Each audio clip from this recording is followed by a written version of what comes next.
ونعوذ بالله من شرور أنفسنا ومن سيئات أعمالنا من يهده الله فلا مضل له ومن يضلل فلا هادي له ونشهد أن لا إله إلا الله وحده لا شريك له ونشهد أن سيدنا وسندنا ونبينا وكريمنا وشفيعنا ومولانا محمدا بارك وسلم تسليما كثيرا كثيرا. أما بعد فأعوذ بالله من الشيطان الرجيم بسم الله الرحمن الرحيم.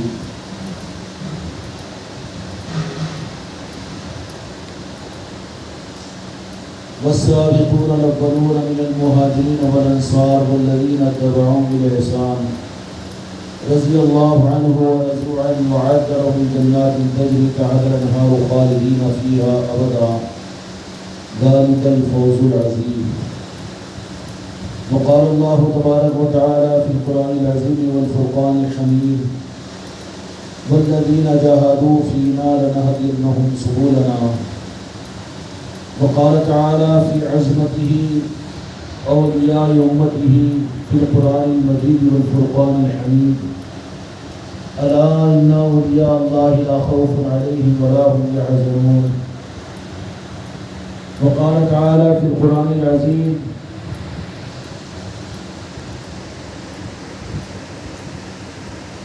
أنعمت عليهم غير المغضوب عليهم ولا الضالين. وقال تعالى في شان حبيبه إن الله وملائكته يصلون على النبي يا أيها الذين آمنوا صلوا عليه وسلموا تسليما. اللهم صل على محمد وعلى آل محمد وبارك وسلم. صلاة وسلام عليك يا رسول الله صلاة وسلام عليك يا حبيب الله. محترم بزرگوں دوستوں میرے بھائیوں اور میرے عزیزوں، یہ بات تحدیث نعمت کے درجے میں عرض کرتا ہوں آپ حضرات کی خدمت میں کہ اس پورے مجموعے کو جی چاہتا ہے کہ ہر فرد کا نام لے کر اس کی خدمت میں اس محفل کی مبارکباد پیش کروں، اس لیے کہ عمومی طور پر عام دینی اجتماعات کے اندر میں ہماری اور آپ کی شرکت ہوتی رہتی ہے، دین کی باتوں کے سنانے کے موقع ہم اور آپ کو حاصل ہوتے رہتے ہیں۔ یقیناً وہ قابل قدر بھی ہے اور امت کے لیے اصلاح کے وسائل نظام بھی قابل قدر ہے، اس لیے کہ بحیثیت امت محمدیہ میں ہونے کے ساری امت کو اللہ رب العالمین نے یہ ذمہ داری عطا فرمائی، کنتم خیر امت اخرجت للناس تأمرون بالمعروف وتنہون عن المنکر وتؤمنون باللہ، کہ پوری امت کو امت کے لیے پیدا نہیں کیا بلکہ ساری انسانیت کے لیے پیدا کیا ہے۔ اگر یہ امت اپنے امت ہونے کے مزاج کو نہ جانے اور امت اپنے امتی ہونے کی حیثیت کو نہ پہچانے تو اس کی مثال تو یہی ہوگی کہ وراثت کے درجے میں کسی کے گھر میں تمثیلاً میں عرض کر رہا ہوں کہ وراثت کے اندر میں دنیا کا بہت بڑا قیمتی جوہر اور قیمتی ہیرا باپ داداؤں کے ذریعے سے اس کے صندوق میں اس کے خزانے میں رکھ دیا گیا ہو کہ جس پر آدھے ہندوستان کو خریدا بھی جا سکتا ہو، چونکہ معروف مثال ہے حیدرآباد دکن کے اندر میں وہ کون سا ہیرا تھا؟ کوہ نور کا ہیرا جو آج برطانیہ میں ہے، وہ ہیرے کا کوئی مالک تھا، لیکن یہ ہے کہ وہ بچہ اپنی نادانی کی وجہ سے اس کی قیمت کو نہ جانے اور وہ تو اپنی سطحی ذہنیت کے اعتبار سے یہی سمجھتا رہے کہ یہ بھی ایک چمکتا ہوا پتھر ہے، اور پتھروں کی قسم میں کسی عقل مند نے کہہ دیا کہ ہیرا کیا ہوتا ہے، کسی عقل مند سے اس نے پوچھ لیا کہ ہیرا کیا ہے، تو جواب تو صحیح تھا کہ پتھر ہے، ہیرا بھی تو حقیقت میں پتھر ہی کی قسم ہے۔ کہنے والے نے غلط نہیں کہا، صحیح کہا، لیکن تعبیر غلط تھی، کیونکہ ہر پتھر پتھر نہیں ہوتا، بلکہ ہر پتھر کو پتھر نہیں قرار دیا جا سکتا۔ یہ بات صحیح تھی کہ کوہ نور کا ہیرا پتھر ضرور ہے، لیکن ہر پتھر کوہ نور نہیں ہو سکتا۔ اب کسی دیانتدار نے آ کر سمجھا دیا کہ تو جو سمجھا یا سمجھایا گیا کہ وہ پتھر ہے، لیکن یہ بات کو سمجھنے کی کوشش کر کہ کوہ نور یقیناً وہ پتھر ہے، لیکن ہر پتھر وہ کوہ نور نہیں ہو سکتا۔ تب اس نے بحث کرنا شروع کیا کہ نہیں، کیا پتھر نہیں ہے؟ آپ سمجھا رہے ہیں کہ اس کو پتھر ہے، پتھر ہے، پتھر ہے، انکار نہیں کیا جا سکتا۔ لیکن دیانتدار نے سمجھایا کہ نہیں، یہ بات کو سمجھنے کی کوشش کر کہ کوہ نور کا ہیرا پتھر کی قسم میں ضرور ہے، لیکن ہر پتھر کوہ نور نہیں ہو سکتا۔ یہی مثال میرے دوستوں، میرے بھائیوں، اللہ رب العالمین نے مجھ کو اور آپ کو ایک بڑے مقصد کے لیے دنیا میں ظاہر فرما کر یہ فرمایا تھا، کنتم خیر امت اخرجت للناس، کہ تم کو اس دنیا میں پیدا کیا گیا ہے۔ اس روئے زمین کے اوپر اللہ تبارک و تعالیٰ نے اربوں انسانوں کو پیدا کیا، کروڑوں انسان پیدا ہوتے رہیں گے اور اس دنیا کے اندر میں آئیں گے۔ انسان انسان ہی کی طرح سے انسان ہے، یقیناً انسان انسان ہی کی طرح سے انسان ہے، لیکن اللہ تبارک و تعالیٰ نے انسانوں میں اور انسانوں کے ان عظمتوں کو الگ قرار دیا کہ جن عظمت والے انسانوں کو اپنا مقصد پہچاننے کے لیے کہ جس طریقے سے ہر پتھر ہیرا نہیں ہوتا اور ہر ہیرا پتھر ضرور ہوتا ہے، اسی طریقے سے اللہ تبارک و تعالیٰ نے اسلام کی دولت مجھ کو اور آپ کو عطا فرمائی۔ ہم اپنے آپ کو مسلمان کہتے ہیں، یقیناً یہ قابل قدر چیز ہے، اللہ تعالیٰ سے قدردانی کی ہمیں توفیق عطا فرمائے۔ لیکن پہلے دھوکے میں سے اس میں سے ہم نکل جائیں کہ ہم جو ایمان والے ہیں، جو ہم اپنے آپ کو مسلمان سمجھتے ہیں، یہ ہماری آپ کمائی نہیں ہے، ہماری آپ کمائی نہیں ہے کہ ہم نے اپنے ارادے سے، اپنی کوشش سے، ہم نے اپنے حق کو جان کر یا اسلام کی حقانیت کو جان کر ہم نے کلمہ پڑھا ہو، تو پتہ یہ چلے گا کہ اس معاملے کے اندر میں ہمارا مسلمان ہونا، ہمارا ایمان والا ہونا، یہ ہماری کمائی نہیں ہے۔ تو جب ہماری کمائی نہیں ہے تو اس پر زیادہ حماقت ہماری نامناسب ہے، جو یہ ہے کہ نہیں، ہماری زیادہ حماقت کہ ہم ماشاءاللہ مسلمان ہیں، ہم ماشاءاللہ ایمان والے ہیں، اس پر ہم کو زیادہ حق نہیں ہے، بلکہ یہ ہے کہ شکر ادا کیا جائے رب العالمین کی بارگاہ میں کہ یا اللہ تیرا شکر و احسان ہے کہ تو نے ہمیں ایمان والا بنایا، اسلام کی دولت عطا فرمائی۔ اور یہ ایمان اور اسلام کی دولت جو مولا تو جس سے خوش ہونے کا اعلان کرتا ہے، ان کو ایمان دیتا ہے تو ان کو اسلام دیتا ہے۔ روئے زمین کے بسنے والے ہر انسان کو یہ عظیم دولت سے تو ہمکنار فرما، ہر انسان کو عطا فرما دے، اس لیے کہ ایمان اور اسلام اللہ تعالیٰ کا وہ پسندیدہ نظام ہے کہ جس کو اللہ تبارک و تعالیٰ اس دنیا اور آخرت میں کامیاب کرنا چاہے گا اور جس کو پسند فرمائے گا اس کو یہ دولت عطا کرے گا۔ تو اللہ نے ہم کو دولت عطا کی تو اس کا حق یہ نہیں کہ ہم اپنے حق کا پوچھ رہے ہیں، بلکہ ہمارے دل کی تمنا ہو کہ یا اللہ روئے زمین پر بسنے والے ہر انسان کو تو اپنا پسندیدہ بنانے کا اس کو راستہ عطا فرما دے۔ یہ تو ہر ایمان والے کا ایمان کا حق ہے کہ وہ ہر انسان کے لیے نیک دعا کرے، ہر انسان کے لیے اپنے دل کے اندر میں ہمدردی پیدا کرے، ہر انسان کے لیے چاہے وہ کسی مذہب سے تعلق رکھنے والا ہو اور چاہے کسی سطح میں زندگی گزارنے والا ہو، ایک تمہارے گھر کا ملازم ہو یا پھر تمہارے سب کے اوپر کے لوگ ہوں، ان سب کے لیے، ہر انسان کے لیے ہمارے دل کے اندر میں اپنے ایمان کے تقاضے کے اعتبار سے اس کے ساتھ خیر خواہی اور اس کے ساتھ میں ہمدردی اور اس کے ساتھ میں محبت اور اخلاق، یہ ہمارا ایمانی فریضہ ہے۔ اس معاملے کے اندر میں نفرت کا یا اس معاملے کے اندر میں برتری کا یا اس معاملے کے اندر میں اپنے آپ کو اعلیٰ کہنے کا، اس معاملے کے اندر میں اپنے آپ کو حقدار سمجھنے کا حق ہم کو نہیں پہنچتا۔ اس لیے عارفین اور اہل اللہ جو ہوتے ہیں ان کے دل ساری انسانیت کے لیے صاف ہوتے ہیں، ان کے دلوں کے اندر میں وہ آئینہ ان کے دل ہوتے ہیں کہ جس کی چمک اور جس کے آئینے کے اندر میں ہر انسان اپنی محبت کا عکس دیکھ لیتا ہے۔ سمجھ میں آ رہی بات؟ اس لیے میرے آقا نے فرمایا کہ مومن ایک دوسرے مومن کا آئینہ ہے، مرآت المومن فرمایا۔ اس کا کیا مطلب ہے کہ مومن کا دل ناپاک نہیں ہوتا، مومن وہ نہیں ہے جس کے دل کے اندر میں کسی انسان کے ساتھ میں عداوت ہو، مومن وہ نہیں ہو سکتا جو کسی انسان کے ساتھ میں نفرت کرتا ہو، مومن وہ نہیں ہو سکتا جو کسی اپنے انسان برادری کے ساتھ میں دشمنی رکھتا ہو، بلکہ مومن وہ ہو ہی نہیں سکتا۔ ہاں یہ ہو سکتا ہے مسلمان کے مومن بننے کی محنت نہ کی ہو۔ اس لیے عام انسان بھی اس غلط فہمی کو دور کرے کہ مسلمانوں کا عمل الگ ہے، مومنوں کا عمل الگ ہے۔ اللہ تعالیٰ اپنی کتاب کے اندر میں مومنین کے ساتھ کے وعدوں کو الگ فرمایا ہے اور مسلمانوں کے معاملات کو الگ فرمایا ہے۔ مسلمانوں کو حکم دیا کہ تم محنت کر کے مومن بنو، جیسے کون سا ہیرا بھائیوں؟ کوہ نور کا ہیرا، پتھر ضرور ہے لیکن ہر پتھر ہیرا نہیں ہو سکتا۔ ایسے ہی میرے بھائیوں، میرے دوستوں، میرے بزرگوں، ہر مومن یقیناً وہ مسلمان ہوگا لیکن ہر مسلمان مومن نہیں بن سکتا۔ اب مسلمان کون ہوگا؟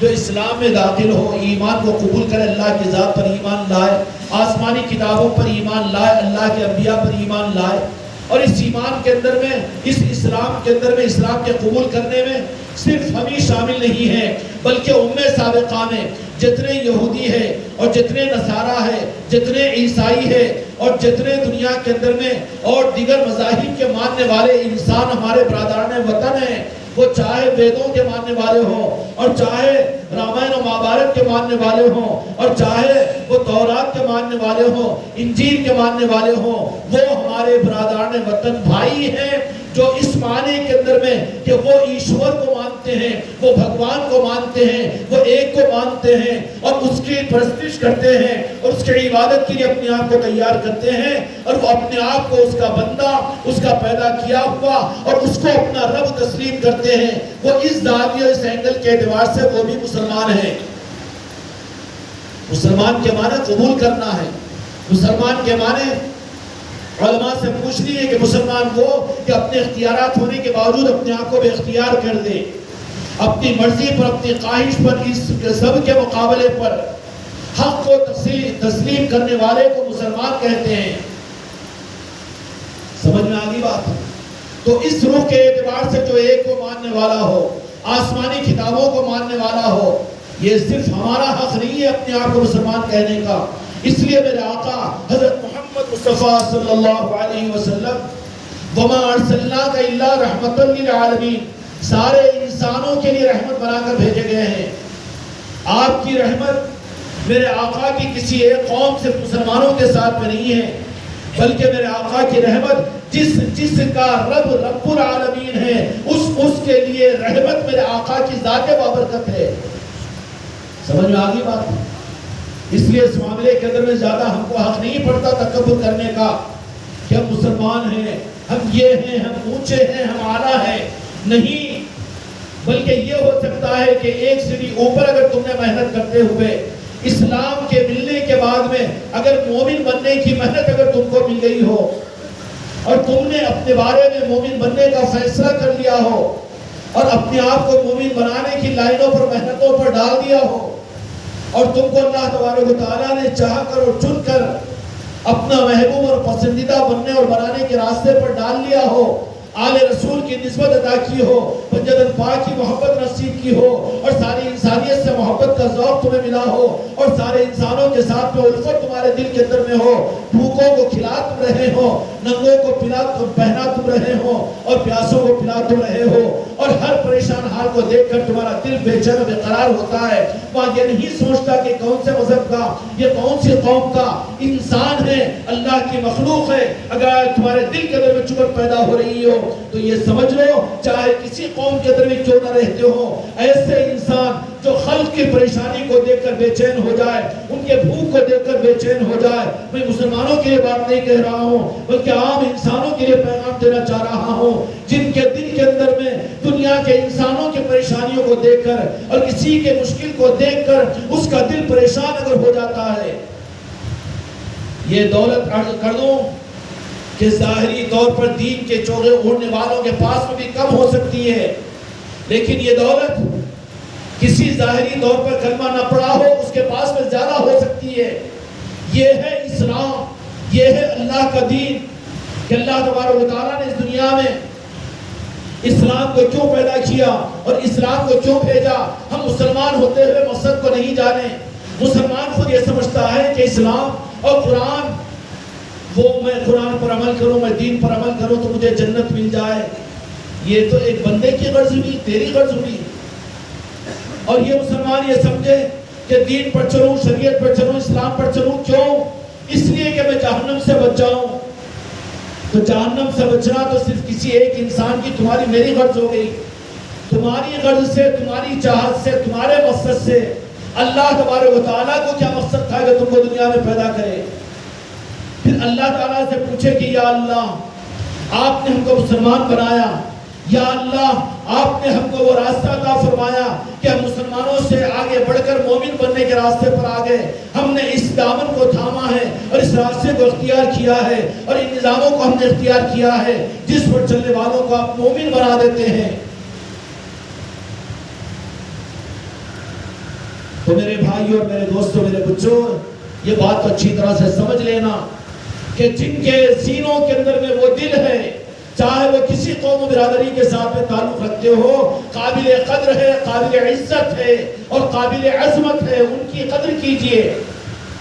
کتنی دوسری قومیں بھی جو مسلمان ظاہر میں نہیں ہیں لیکن بھوکوں کو کھلاتے ہیں، ننگوں کو پہناتے ہیں، پیاسوں کو پانی پلاتے ہیں، بیماروں کا علاج کرواتے ہیں اور اپنی زندگیوں کو ان خدمتوں کے اندر لگا نہیں رہے ہیں. کتنی ہماری عیسائی برادریاں ہیں جو پہاڑوں کے کوہوں میں رہ کر انسانوں کی خدمت کر رہے ہیں، ہم ان کے قدرداں ہیں. اور کتنے وہ انسان ہیں جو جا کے آشرموں کے اندر میں بھوکوں کو کھلاتے ہیں، ہم ان کے اس عمل کی قدر کرتے ہیں، اس لیے کہ یہی تو مقصد ہے انسانیت کا. اللہ نے انسانوں کو کیوں دنیا میں پیدا کیا؟ درد دل کے لیے پیدا کیا انسان کو، ورنہ کیا کم تھے کرو بیاں، ورنہ طاعت کے لیے کیا کم تھے کرو بیاں. درد دل کے لیے خدا نے انسان کو پیدا کیا، اسلام کے زیور سے اس کو نوازا اور اس سے آگے بڑھا کر آل رسول کا دامن عطا فرمایا اور آل علی کے نظام عطا فرمائے اور ان نظاموں کے بعد میں اس کو پھر یہ مسلمان کو مومن بنانے کے راستے پر ڈالا. تو اس کے لیے کیا ہونا چاہیے کہ وہ دل اپنے اندر میں پیدا ہوا کہ نہیں ہوا، اور وہ دل کے اندر میں انسانیت کا درد آیا کہ نہیں آیا. کیا ہم اپنی عبادتوں پر خوش؟ تیری عبادت، تیرے سجدے اور تیری نماز، پوری زندگی کی تیری عبادت کا خلاصہ کیا ہے میرے پیارے بھائی؟ تو منزل کے اعتبار سے کہے گا کہ میری مغفرت ہو جائے، مجھے جنت مل جائے اور میں جہنم سے بچ جاؤں. یہ کوئی مقصد ہے؟ یہ تو تیری ضرورت ہے. ضرورت مقصد کو پورا نہیں کرتی. پھر مقصد کیا ہے؟ اللہ تبارک و تعالیٰ نے مقصد کیا دیا ہے ایمان والوں کو؟ اللہ تعالیٰ ہمیں سے ہر ایک کو، ہر مسلمان کو کم از کم اپنا مقصد سمجھنے کی توفیق عطا فرمائے.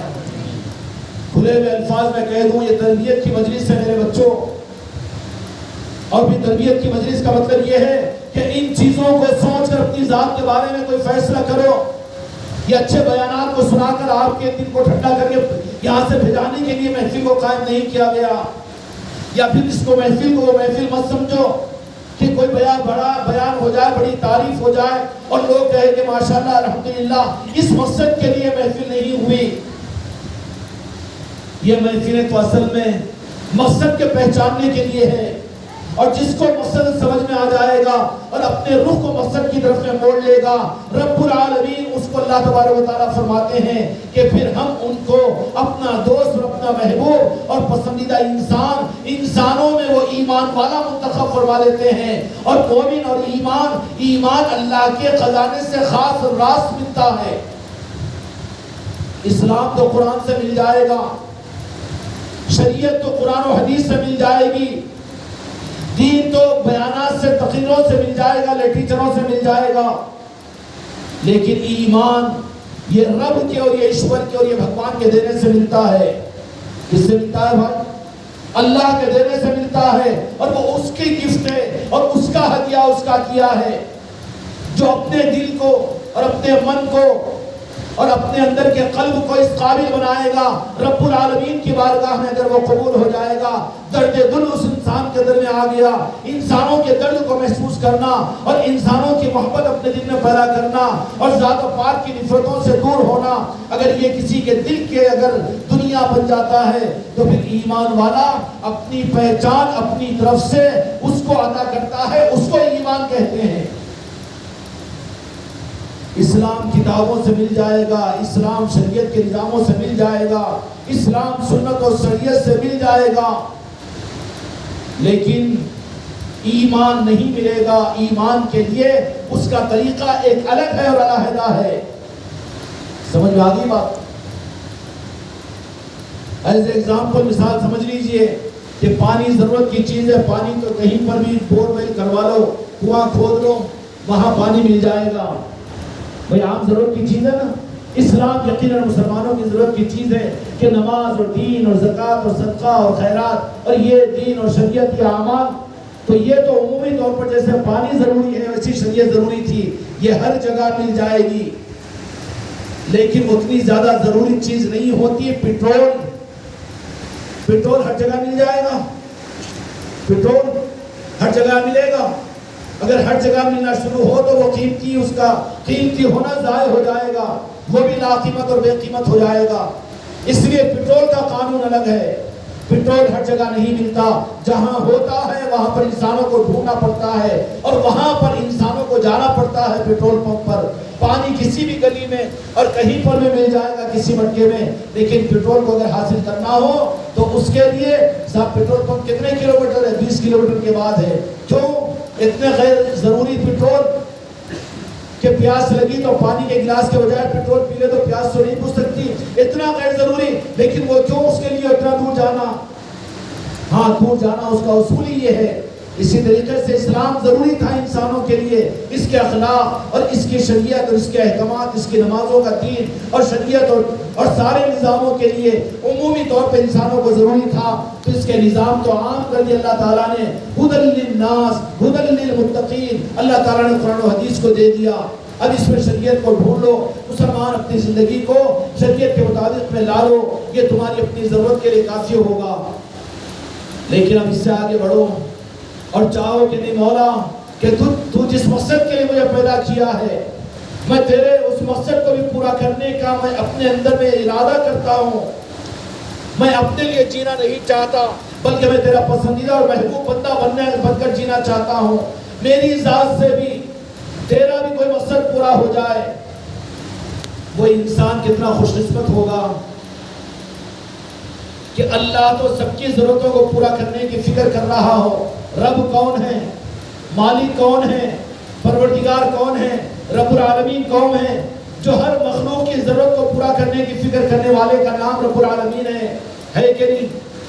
لیکن وہ رب العالمین کا وہ بندہ جو محتاج محض ہے، اللہ کی ذات مختار کن، رب کہتے اسے ہیں جو اپنے کسی کرنے میں نہ کسی چھوٹے کا نہ کسی کے محتاج ہو، بلکہ بغیر کسی کے مدد کے سب کچھ کرنے والی ذات، فعال لما یرید کی ذات اللہ کی ذات ہے۔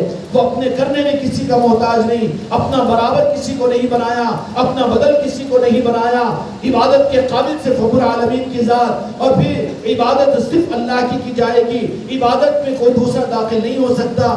اللہ کے کوئی برابر نہیں، اللہ کا کوئی بدل نہیں، اللہ کے جیسا کوئی نہیں، یہ تو عقیدہ حق ہے۔ جو بھی سمجھ میں آگی بات؟ تو اللہ تو سب کی ضرورتوں کو پورا کرنے والا، لیکن وہ بندے کا مقام بھی کیا مقام ہے کہ جو بندہ رب العالمین کو یہ کہے کہ سب کی فکر تو کرتا ہے، لیکن رب العالمین اپنی کچھ خدمت کے لیے بھی اور اپنے لیے بھی اور تیرا جو نے مقصد میرا بنایا اس مقصد کو پورا کرنے کا مجھے بھی موقع دے دے۔ مثال دے رہا ہوں، اس کو حقیقت پر مبنی مت سمجھو۔ ایک باپ کے 2-3 بیٹے ہیں، باپ تو سارے بیٹوں کا خیال کر رہا ہے، لیکن ان میں سے ایک بیٹا ایسا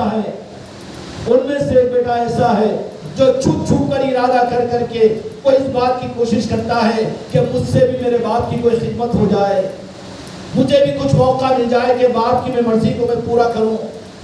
بولو وہ بچہ معاشرے کے اندر میں اچھا ہوگا کہ نہیں ہوگا؟ خاندان میں اس بچے کو عصمت کی نگاہ سے دیکھا جائے گا کہ نہیں جائے گا؟ جو بھائی سمجھ میں آنے کی بات، یہ تربیتی محفل ہے میرے بچوں۔ یہ چھوٹی باتیں میں اس لیے عرض کر رہا ہوں تاکہ ہمارے سمجھ میں آ کر اپنی زندگی کو اس رخ پر ڈالنے کی کوشش کرو۔ تو وہ بچہ جو باپ کی خدمت کے لیے موقع کو ڈھونڈتا رہتا ہے، باپ کی نظر میں وہ قابل قدر ہوگا کہ نہیں ہوگا؟ باپ ان 2-3 بچوں کی ضرورت کو پورا کر رہا ہوگا، لیکن دل سے پوچھو باپ کی تو باپ کے دل میں کس بچے کا مقام ہوگا؟ اس بچے کا مقام ہوگا نا کہ جس کے دل کے اندر میں ہمیشہ اس بات کا خیال رہے کہ میرے ابا جان تم تو میرا خیال کرتے ہو، لیکن ابا مجھے کوئی موقع ایسا ملے کہ میں بھی آپ کی خدمت کچھ کر لوں اور آپ کے منشا میں پورے کر لوں۔ سمجھ میں آ گئی بات؟ اب ہم دین پر چلے، شریعت پر چلے، بہت قابل قدر چیز ہے، اللہ اس پر مغفرت کرے گا، جنت میں پہنچائے گا، جہنم سے بچائے گا، یہ تو ہماری اپنے مقصد کی چیز ہوئی۔ لیکن ہم اس رب العالمین سے یہ پوچھے کہ تو رب ہے، ہم مخلوق ہیں، تو ہمارا رب ہے، ہم تیرے بندے ہیں، یا رب العالمین اپنے لیے نہیں بلکہ اب تیرے مقصد کے لیے ہم جینا چاہتے ہیں اور تیرے مقصد کو اپنی زندگی میں کچھ پورا کرنا چاہتے ہیں، تو وہ رب العالمین کیا کہے گا؟ وہ رب العالمین کیا کہے گا؟ وہ رب العالمین یہ کہے گا کہ مجھے تمہارے سجدوں کی، تمہارے عبادتوں کی حاجت نہیں، اس لیے کہ سجدے اور عبادت کے لیے تو فرشتوں کو میں نے بہت پیدا کیا۔ قل هو اللہ احد اللہ الصمد لم یلد ولم یولد ولم یکن له کفوا احد، کہ میں بے نیاز ہوں، تمہاری عبادتوں سے میرا کوئی فائدہ نہیں ہے اور مجھے تمہاری عبادتوں کی ضرورت نہیں ہے۔ یا رب العالمین پھر تو خوش کس سے ہوتا ہے اور تیرا مقصد کیا ہے؟ تو اللہ تبارک و تعالیٰ سے اگر پوچھو قرآن پاک کے اندر میں کہ یا اللہ پھر ہم کو کس لیے پیدا کیا، جب عبادت ہماری زندگی کا مقصد، اور وہ عبادت جس کو اپنی زندگی کا مقصد سمجھ رہے ہیں یہ ہم کو سمجھا دیا گیا الا لیعبدون قرآن مجید میں، تو اس سے ہم نے یہی سمجھایا کہ عبادت سے مراد نماز، روزہ، زکوٰۃ و حج ہے۔ نہیں میرے بچوں، یہ عبادت کل عبادت نہیں ہے، یہ عبادت ضرور ہے لیکن کل عبادت نہیں ہے۔ اگر یہی عبادت مقصد ہوتی تو پھر مقصد میں رخصت نہیں ہوتی، مقصد میں رخصت نہیں ہوتا۔ پھر عبادتوں کے اندر رخصت ملنے کی وجہ کیا کہ رمضان کے روزے صرف سال میں 1 مہینہ فرض، اور دن میں صرف 5 مرتبہ نماز فرض، مال میں 2.5% زکوٰۃ فرض، اور عمر میں موقع مل جائے تو حج 1 مرتبہ فرض، تو 1 مرتبہ فرض باقی رخصت، یہ مقصد نہیں ہو سکتا نا۔ پھر مقصد کیا ہے اللہ تبارک و تعالیٰ سے پوچھیں گے تو اللہ تبارک و تعالیٰ کہے گا قرآن مجید کے اندر میں مقصد کیا ہے کہ میں اپنے مقصد کو کھول کر قرآن مجید کے اندر میں بیان کیا ہوں کہ اگر تم میرے مقصد کو جاننا چاہتے ہو، اگر تم مقصد کو پورا کر کے میری محبت کا ثبوت تم دینا چاہتے ہو، اللہ کے محبوب بندے بن کر میری محبت تم حاصل کرنا چاہتے ہو، چلو بھائی ہم سب اللہ تعالیٰ سے پوچھیں یا اللہ تیری محبت حاصل کرنے کے لیے تیرے مقصد کو پورا کریں گے۔ چلو ہم سب اس بچے کی طرح سے ہیں جو باپ ہی سے سوال کر لیتے ہیں، ابا تمہارا مقصد بتلا دو کہ تم کس سے مجھ سے راضی ہوتے ہو اور تمہاری محبت میں حاصل کروں تو اس کا راستہ کیا ہے؟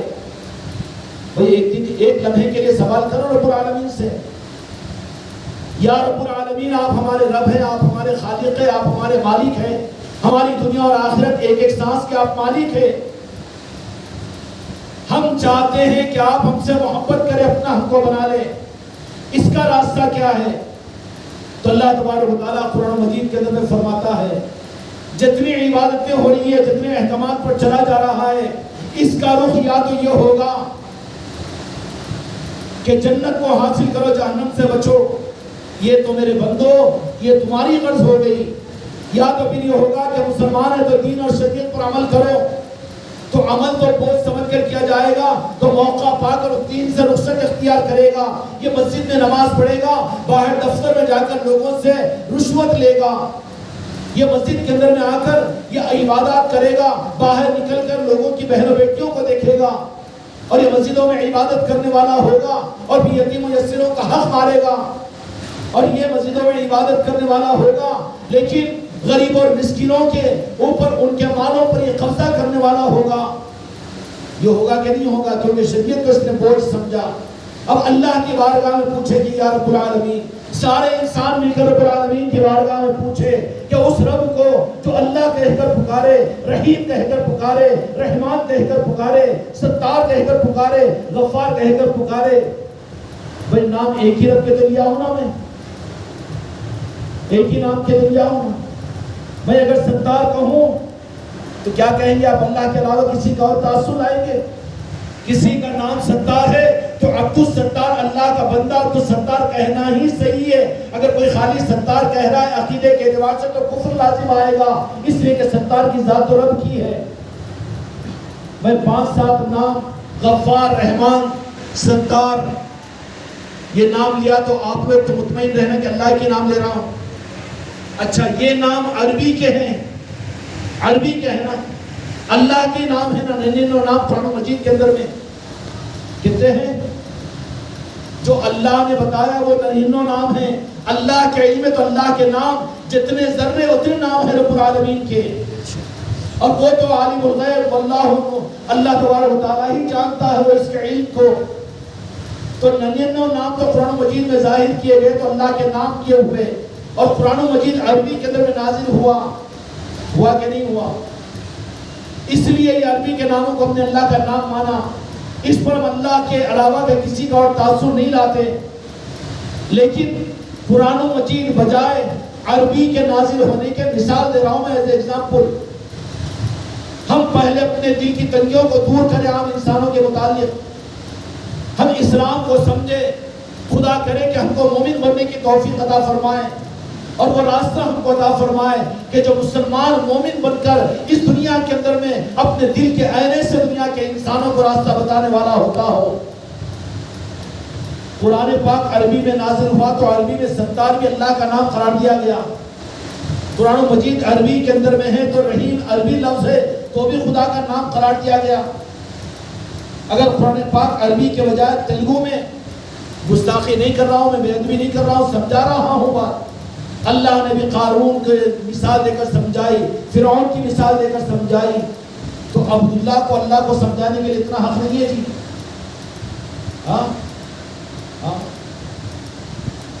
کیوں کہ بعض بیماریاں وہ ہوتی ہے کہ جس کے اندر میں بہت کڑوی دوا کھانا پڑتا ہے, اور اکثر میٹھی اور خطرناک بیماریوں کے لیے کڑوا ہی دوا علاج ہوتا ہے.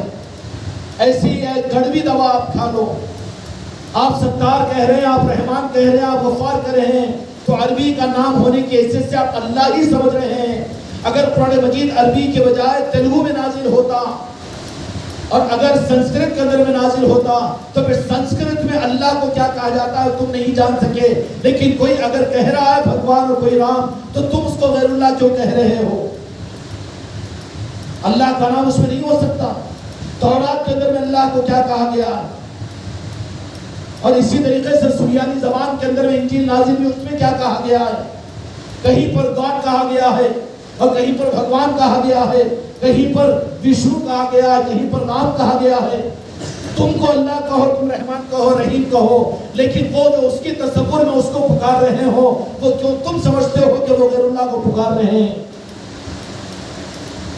اب یہ الگ بات ہے کہ ان کو ہمدردی کے ساتھ میں اس کو جس الفاظ میں کہنا اس کو پسند ہے وہ راستہ بتاؤ, سمجھ میں آ جائے گا, ان کے ساتھ میں ہمدردی ہے. اور یہ اکرام کا نظام کیا ہوتا ہے, انسانوں کو محبت دے کر حق کا راستہ بتاتے ہیں. محبت کا راستہ دے کر, نفرتوں کا نہیں, جماعتوں کا نہیں, مسلکوں کا نہیں, طبقات کا نہیں, تفرقے کا نہیں, عداوتوں کا نہیں, دشمنی کا نہیں, بلکہ اولیاء کا نظام, آل علی کا نظام, فجر پاک کا نظام, میرے آقا محمد رسول اللہ صلی اللہ علیہ وسلم کا نظام, اور میدان کربلا میں مولا حسین علیہ السلام کا نظام, اور پھر غوث و خواجہ کا نظام, خواجہ قادیان, خواجہ غریب نواز کا نظام. اس ملک کے اندر میں انسانوں کو دشمنیوں سے دور نہیں کیا بلکہ ٹوٹے ہوئے دلوں کو قریب کرنے والی ذات کا نام غریب نواز ہے. سمجھ میں آگئی بات؟ دکھی انسانوں کو ان کے دکھوں کے دور کرنے, اللہ سے ان کے دکھوں کے دور کروانے والے کی ذات کا نام ہے لکشٹی پیٹ والوں امام شاہ ولی کی ذات ہے. اور انسانوں کو ان کی پریشانیوں سے خدا کی بارگاہ سے نجات دلانے کے لیے انسانوں پر احسان کرنے والوں کا نام تاج الاولیاء ہے. اور انسانوں کو پریشانیوں میں اللہ تبارک و تعالیٰ کی طرف سے راحت کے دلانے والوں کا نام حضرات یوسفین ہے, سعد اللہ حسینی ہے, جو وہ ہے کہ نہیں ہے.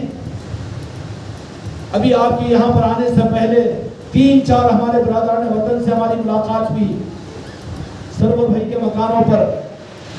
ان لوگوں نے ان اولیاء اکرام کے تذکرے کرتے ہوئے میرے آنکھوں میں آنسو بلا دیے.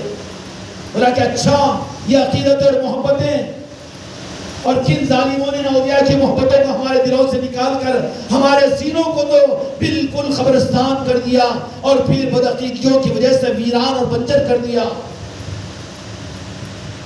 رب العالمین کی بارگاہ میں ہم پوچھے کہ مولا ہم تیری محبت چاہتے ہیں, تو نے ہم کو ہمارے بغیر ارادے کے تو نے پیدا کیا، ماں کے پیٹ میں 9 مہینے رکھا، اور جب سے سانس چلنی شروع کی، ایک ایک سانس تیرے فضل سے، تیری عطا اور تیری نوازش سے۔ کون ہے رب العالمین؟ اللہ کی ذات ہے کہ نہیں؟ اتنا تو سب کچھ کیا، لیکن مولا ہم تجھ سے کہ تو ہم کو اپنا بنا کر ہم تجھ سے محبت کرنا چاہتے ہیں، اب تو بتا کہ تو ہم سے محبت کیسے کرے گا؟ بیٹے کا باپ پر حق ہوتا ہے تو باپ کا دل اس بچے پر آتا کہ نہیں آتا؟ تو ہم نے کبھی اپنے مندر میں بیٹھ کر، اپنی مسجد میں بیٹھ کر، کبھی مراقبے میں بیٹھ کر، کبھی خانقاہوں میں بیٹھ کر، کبھی اپنے گھر کی چوپائی پہ بیٹھ کر مراقبہ کر کے، دنیا کی آنکھوں کو، جسم کی آنکھوں کو بند کر کے، اپنے تصور کو اللہ کی طرف میں کر کے یہ پوچھا کہ مولا تیرے انعامات سے تو ہم نے ابھی سے لے کر اب تک یہ سب کچھ فیض اور فائدے کو حاصل کر رہے ہیں، لیکن آج تو میرے رب، میرے پالنہار، میرے خدا، میرے رحیم، میرے رحمان اور میرے ایشور، تو یہ بتا دے کہ تو مجھ سے محبت کرے، اس کا راستہ مجھے بتا دے۔ یہی سوال یہودیوں نے کیا، یہی سوال عیسائیوں نے کیا، اور یہی سوال تورات و انجیل کے ماننے والوں نے کیا، اور یہی سوال ویدوں کے لکھنے والوں نے کیا، اور یہ بڑے بڑے لوگوں نے، سادھو سنتوں نے رب العالمین سے جب کیا تو ان کا ایک جواب اوپر والے نے ساروں کو عطا کیا، اور وہ جواب تمہارے لیے بھی ہے، میرے لیے بھی ہے، ہمارے سارے برادران وطن کے لیے ہے۔ پہلے تو میرے بچوں، اگر تم اس خانقاہ محمدی کا فرد بننا چاہتے ہو تو سب سے پہلے تو اپنے دل کو سارے انسانوں کی عداوتوں سے نکال کر دھو کر آؤ۔ اگر تمہارے دلوں میں انسانوں کی عداوت ہے اور دوسروں کے ساتھ محبت نہیں ہے، دشمنی ہے، اگر مسلمان سے کٹا ہوا ہے، انسان سے نفرت کر رہا ہے اور دوسرے کو نقصان پہنچانے کا تیرا دل ہے، تو تیرا دل پاک نہیں ہوا۔ ناپاک دل کے ساتھ میں ان پاک اولیاء کے نظاموں میں ہم اور آپ چل نہیں سکتے، اس لیے پہلے دل کو دھونا پڑے گا۔ جو دل کو دھو لیتے ہیں، چاہے ظاہر کے اعتبار سے وہ کلمہ نہ پڑے، لیکن ان کا دل اتنا چمکدار بن جاتا ہے کہ وہ سارے انسانوں کے لیے محبت کا مرکز بن جاتے ہیں۔ جو وہ بنتے ہیں کہ نہیں بنتے ہیں؟ کوئی ہمدرد آفیسر ہو اور کوئی ہمدرد کوئی بڑا بادشاہ ہو، کوئی سی ایم ہو، کوئی پی ایم ہو، واقعاً اگر انسانیت کا وہ ہمدرد ہو تو پھر ہر انسان کیا کہے گا؟ اس کو دیکھ کر کہے گا کہ یہ تو اوپر والے نے ایک اوتار بھیج دیا ہے، کہے گا کہ نہیں کہے گا؟ کیا مطلب؟ کہ اس کے دل کی وہ چمک ہر انسان محسوس کرے گا کہ نہیں کرے گا؟ اب اوپر والے سے سوال کرے کہ تو ہم سے محبت کرے، وہ گر بتا دے، وہ راستہ بتا دے، وہی راستہ خانقاہی نظام ہے، وہی راستہ خدا کی قسم خانقاہ محمدی کا مقصد ہے۔ اس کے علاوہ خانقاہ محمدی کو اگر کوئی مسلک اور جماعت سمجھ رہا ہے اور کچھ اور سمجھ رہا ہے تو وہ غلطی پر ہے۔ اگر تم لوگ بھی میرے وابستگان، مریدان اور خلفاء اگر اس نظام کو کوئی مسلک اور جماعت بنا رہے ہو، نہیں، مسلک اور جماعت کا کوئی وجود نہیں۔ میرے آقا نے اپنے خون مبارک کو بہا کر، اپنے پیٹ مبارک پر پتھروں کو باندھ کر، اور میرے آقا نے اپنی ظاہری زندگی میں اپنے نواسوں کو شہید ہونے کی بشارت سنا کر امت بنائی تھی، امت بنائی تھی۔ کیا بنائی تھی؟ امت بنائی تھی نا۔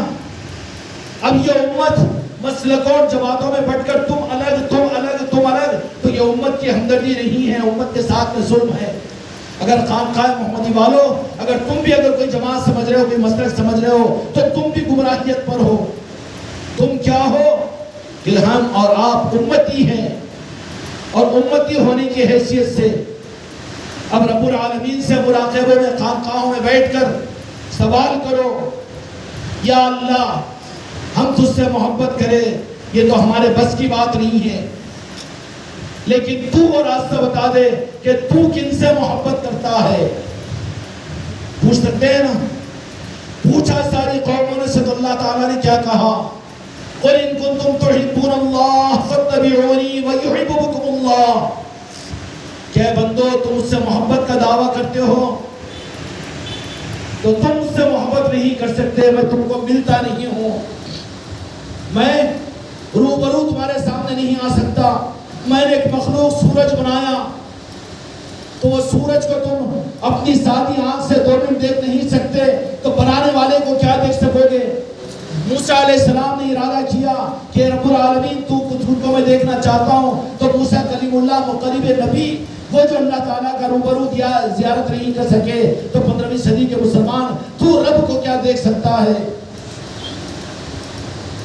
تو رب العالمین نے کیا فرما دیا کہ میں تم سے محبت کروں، یہ راستہ بتا دیتا ہوں۔ کیا راستہ بتا دیتا ہوں؟ قُلْ إِن كُنتُمْ تُحِبُّونَ اللَّهَ فَاتَّبِعُونِي وَيُحِبُّكُمُ اللَّهُ، میں تم سے محبت کروں۔ بھائی کان کے ساتھ میں دل بھی کھول کر سن رہے ہو کہ نہیں سن رہے ہو؟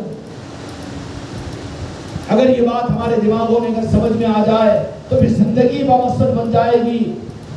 ہم مسلمان پھر مومن بننا میں دیری نہیں ہوگی، اور جو مومن بن جائے تو پھر وہ چمکتے ہوئے چراغ دنیا میں بن جائیں گے۔ ان کی روشنی سے انسانیت کو روشنی ملے گی، ان کے وجود سے اللہ بندوں کو دین و دنیا میں چمکائے گا۔ تمہاری دعاؤں کی قبولیت سے انسانوں کا بھلا ہوگا، تمہاری وجہ سے انسانوں کو راحت ملے گی، تمہاری وجہ سے زمین کے زلزلے روکے جائیں گے، اور تمہاری وجہ سے آسمانوں سے بارش برسائی جائے گی، اور تمہاری وجہ سے رب والا آسمان والا زمین والوں سے خوش ہوگا۔ تو رب العالمین یہ کہتا ہے کہ میں تم سے محبت کروں تو میں تو تمہارے ہاتھ نہیں لگوں گا، لیکن ایک راستہ بتا دیتا ہوں، قُلْ إِن كُنتُمْ تُحِبُّونَ اللَّهَ فَاتَّبِعُونِي وَيُحِبُّكُمُ اللَّهُ، میں تم سے محبت کروں، فَاتَّبِعُونِي، کہ تم میرے محبوب سے محبت کرو۔ مسئلہ کہاں پر آ کر رکا؟ اللہ کی محبت، اپنی بندگی کی وفاداری، شریعت کی تکمیل، ایمان کی تکمیل، اسلام کی اصل، سمجھ میں آگے اسلام کی اصل؟ اسلام کی اصل شریعت پر عمل کرنا نہیں ہے۔ پھر مسئلہ پیدا ہو جائے گا کہ منافق اسلام پر عمل نہیں کرتے تھے کہ نہیں کرتے تھے؟ میدان کربلا میں جو یزیدی تھے وہ کیا مسلمان نہیں تھے؟ تو کوئی تو نہیں کہہ سکا کہ مسلمان نہیں تھے۔ پھر یزیدی کیوں اور پھر منافق کیوں؟ اب یہ سوال کو حل کرنا ہے تو اس آیت شریفہ پر آنا پڑے گا کہ کیا اللہ نے فرمایا کہ میں تم سے محبت کروں، تم ایسے بندے بن جاؤ، تو اللہ تعالیٰ خود اعلان فرماتا ہے قرآن مجید کے اندر میں، یہ آیت شریفہ ہے،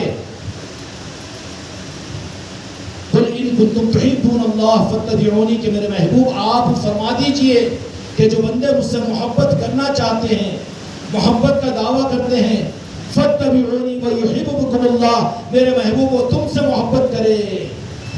کیا کریں؟ محبت آئی، محبت کرے، اور محبت اس درجے کی کہ وہ فَاتَّبِعُونِی، کہ آپ کی منشا پر اپنی جانوں کو قربان کرنے والے بن جائے۔ فَاتَّبِعُونِی، اگر یہ دو کام اگر تمہارے ماننے والے انسان اگر کر لیں گے، یحببکم اللہ، ان کو بشارت سنا دیجئے کہ میں ان سے محبت کروں گا۔ بولے میرے بچوں کہ سب سے بڑی دولت ہوئے زمین کے درمیان میں خدا کی محبت سے زیادہ کوئی بڑی دولت ہو سکتی ہے؟ اور وہ بڑی دولت بھی جو ملے گی کہاں پر آ کر رکھی؟ وہ میرے آقا سے محبت ہے، اور میرے آقا سے فریفتگی ہے، اور وہ میرے آقا سے اس درجے کی محبت کہ اتنی محبت کرو مجھ سے۔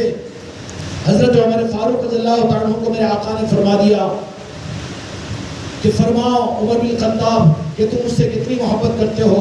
عمر فاروق رضی اللہ تعالیٰ عنہ نے کیا فرمایا کہ اپنی اولاد سے زیادہ، اپنی ماں سے زیادہ، اپنے باپ سے زیادہ، اپنے مال سے زیادہ، سب سے زیادہ آقا اس کے اوپر کوئی سند عطا نہیں فرمائے۔ دیکھتے رہے، اس کے بعد حضرت عمر رضی اللہ عنہ کو احساس ہو گیا کہ نہیں، اس سے آگے کا کوئی اور مطالبہ ہے۔ کیا مطالبہ ہے؟ حضرت عمر رضی اللہ عنہ نے کہا کہ یا رسول اللہ، میں اپنی جان سے زیادہ محبت کرتا ہوں۔ آج تو اس جملے کو امت میں پیاز کو پیاز سمجھا دیا گیا کہ کوئی کہہ رہا ہے پیاز، کہہ رہے ہیں کہ وہ پیاز حرام۔ ارے محبت ہی اسلام کا اصل ہے۔ میرے آقا سے عشق ہی تو دین کی اصل بنیاد ہے۔ اگر میرے آقا کے عشق اور میرے آقا کی محبت اگر نکال دو تو پھر صحابہ نہیں رہتے، خلفائے راشدین نہیں رہتے، دین نہیں رہتا، اسلام نہیں رہتا۔ عشق مصطفیٰ ہی تو اصل دین کی اصل ہے، اور بنیاد ہی کو اگر ڈھا دو اور عشق مصطفیٰ کو نکال دو، کہاں دین باقی رہے گا؟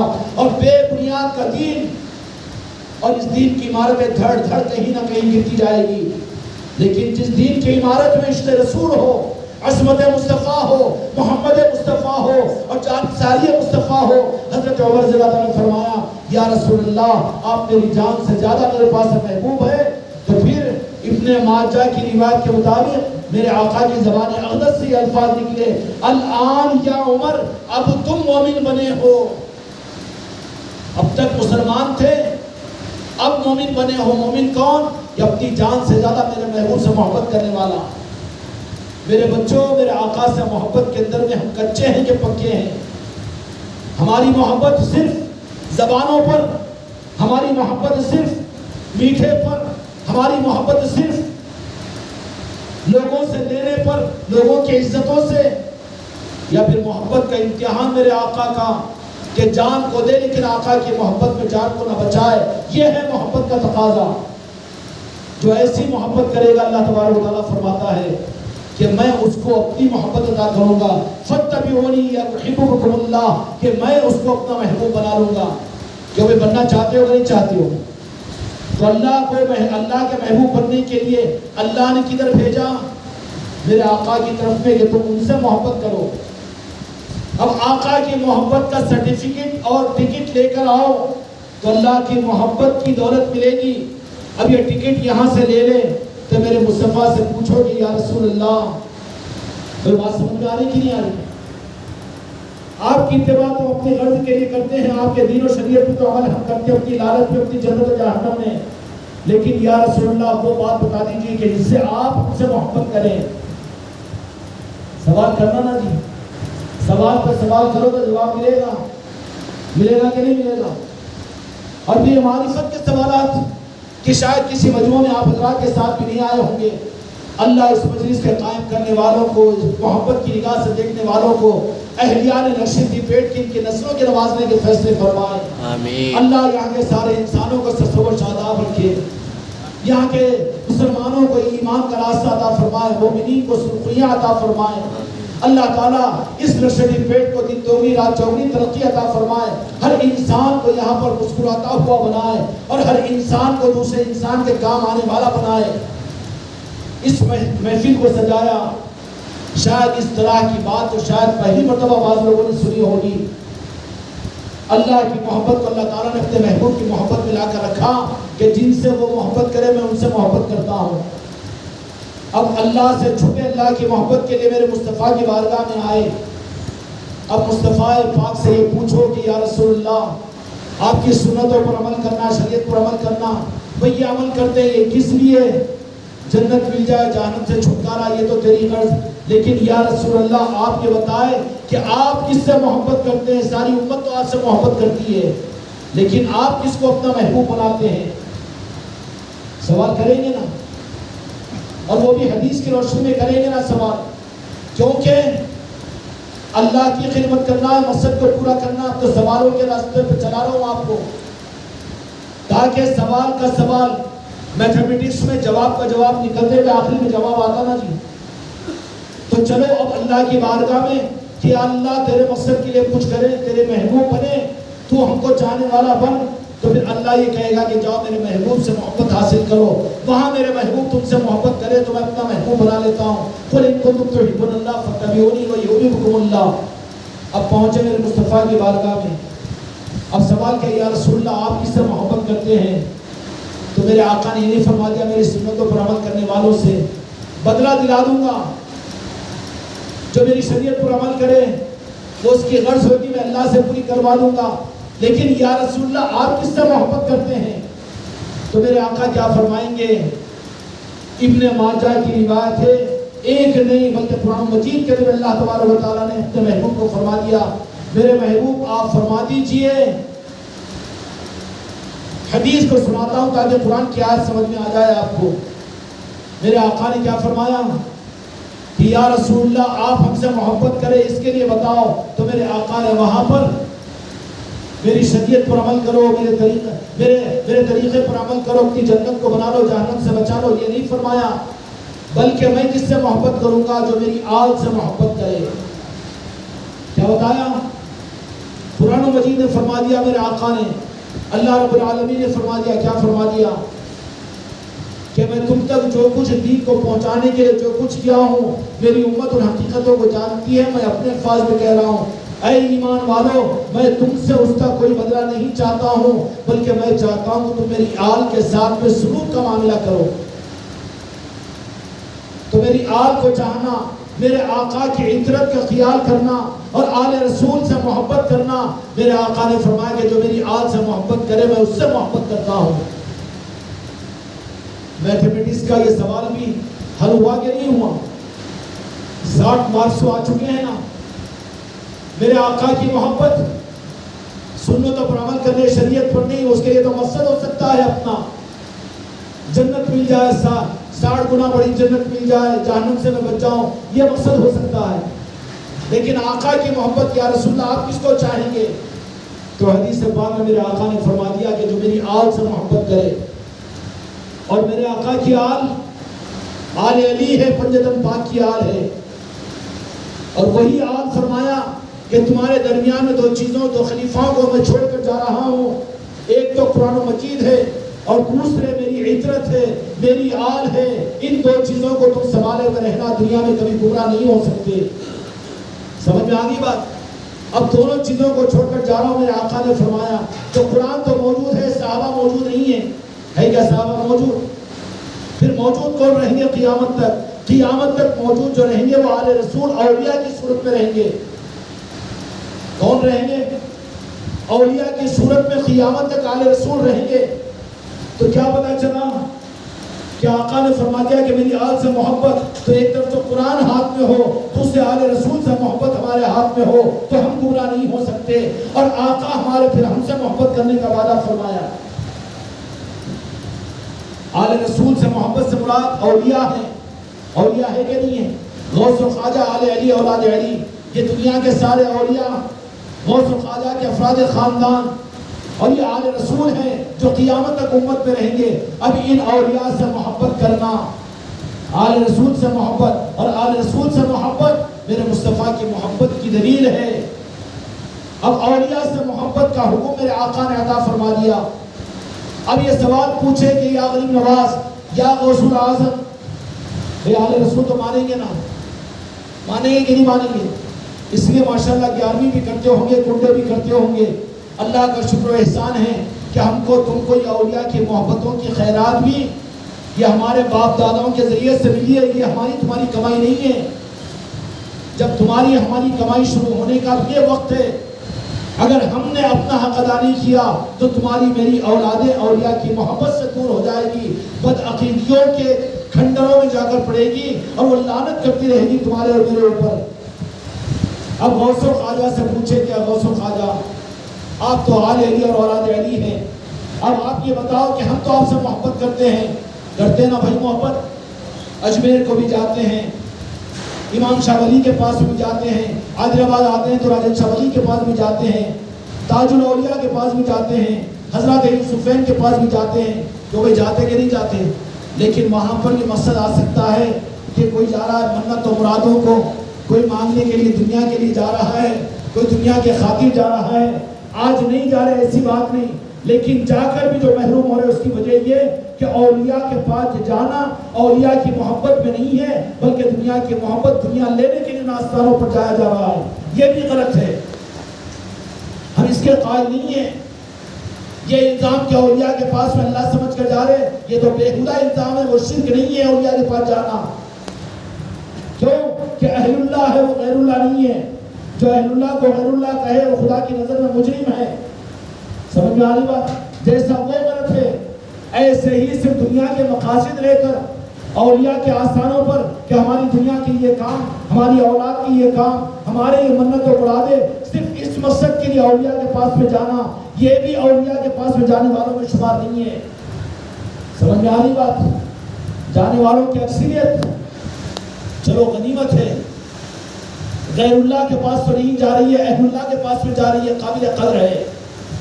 سمجھ میں آ رہی بات؟ یہ بھی ہم قدر کرتے ہیں، لیکن اولیاء کے پاس میں ایسے جانے والے کہ صرف اپنی منت مراد اور دنیا کی تمناؤں کے لیے کہاں جا رہے رحمت آباد کو، کہاں جا رہے سعد اللہ حسینی رحمت اللہ علیہ کی بارگاہ میں، کہاں جا رہے تاج الاولیاء کے پاس میں، کیوں؟ نیاز کرا رہے کہ وہ کام ہو گیا، یہ کام ہونا، وہ کام ہو گیا، وہ کام ہونا۔ وہ اہل اللہ تو اللہ کا راستہ بتانے کے لیے اپنی ذات کو منوا کر انہوں نے وہ طریقہ دیا تھا. اب ان کو مان کر انہیں مقاصد کے لیے ان کے پاس بھی کچھ آ رہا ہے. ارے وہ تو تیرے کو بلا کر کچھ اور دینا چاہتے ہیں، کچھ اور دینا چاہتے ہیں، اس رب کی پہچان دینا چاہتے ہیں، وہ میرے مصطفیٰ کی نارے پاک کی خیرات دینا چاہتے ہیں، وہ غوث خواجہ کا راستہ تجھے بتانا چاہتے ہیں. لیکن اس راستے کو لینے کے لیے جانے والے اولیاء کے پاس میں کتنے لوگ ہیں؟ اس لیے اولیاء کے پاس میں جانے کے باوجود دنیا تو مل رہی ہے لیکن مدینے کے نور سے وہ محروم ہیں، اللہ کی معرفت سے وہ محروم ہیں. دیکھنے والے دور سے دیکھ کر بول رہے ہیں کہ دیکھو یہ درگاہوں پر جانے والے شرک کرتے ہیں، درگاہوں پر جانے والے خدا سمجھ کر جاتے ہیں. دور کھڑے رہنے والوں کو تو وہی سمجھ میں آئے گا، بجائے اس کے نزدیک جاؤ اور جا کر وہاں پر دیکھو تو وہ اللہ کا دوست سمجھ کر جا رہا ہے، اللہ سمجھ کر نہیں جا رہا، تو تمہارے اندر کا شرک ختم ہوگا اور وہ غلط تمہارا نظریہ اس کے حق میں پھر باطل ثابت ہوگا اور تم کو توبہ کی توفیق ہوگی. اور دور کھڑے رہ کر شرک شرک تو پھر خدا اگر جواب دے دے تو وہ تو میرے دوست تھے، میرے دوست کے پاس آنے والے کو تو نے مشرک کہا تو خدا ہدایت سے اس کو دور کر دے گا، اس کے دل میں نفاق پیدا کر دے گا. اس لیے اپنی زبانوں کو بچاؤ.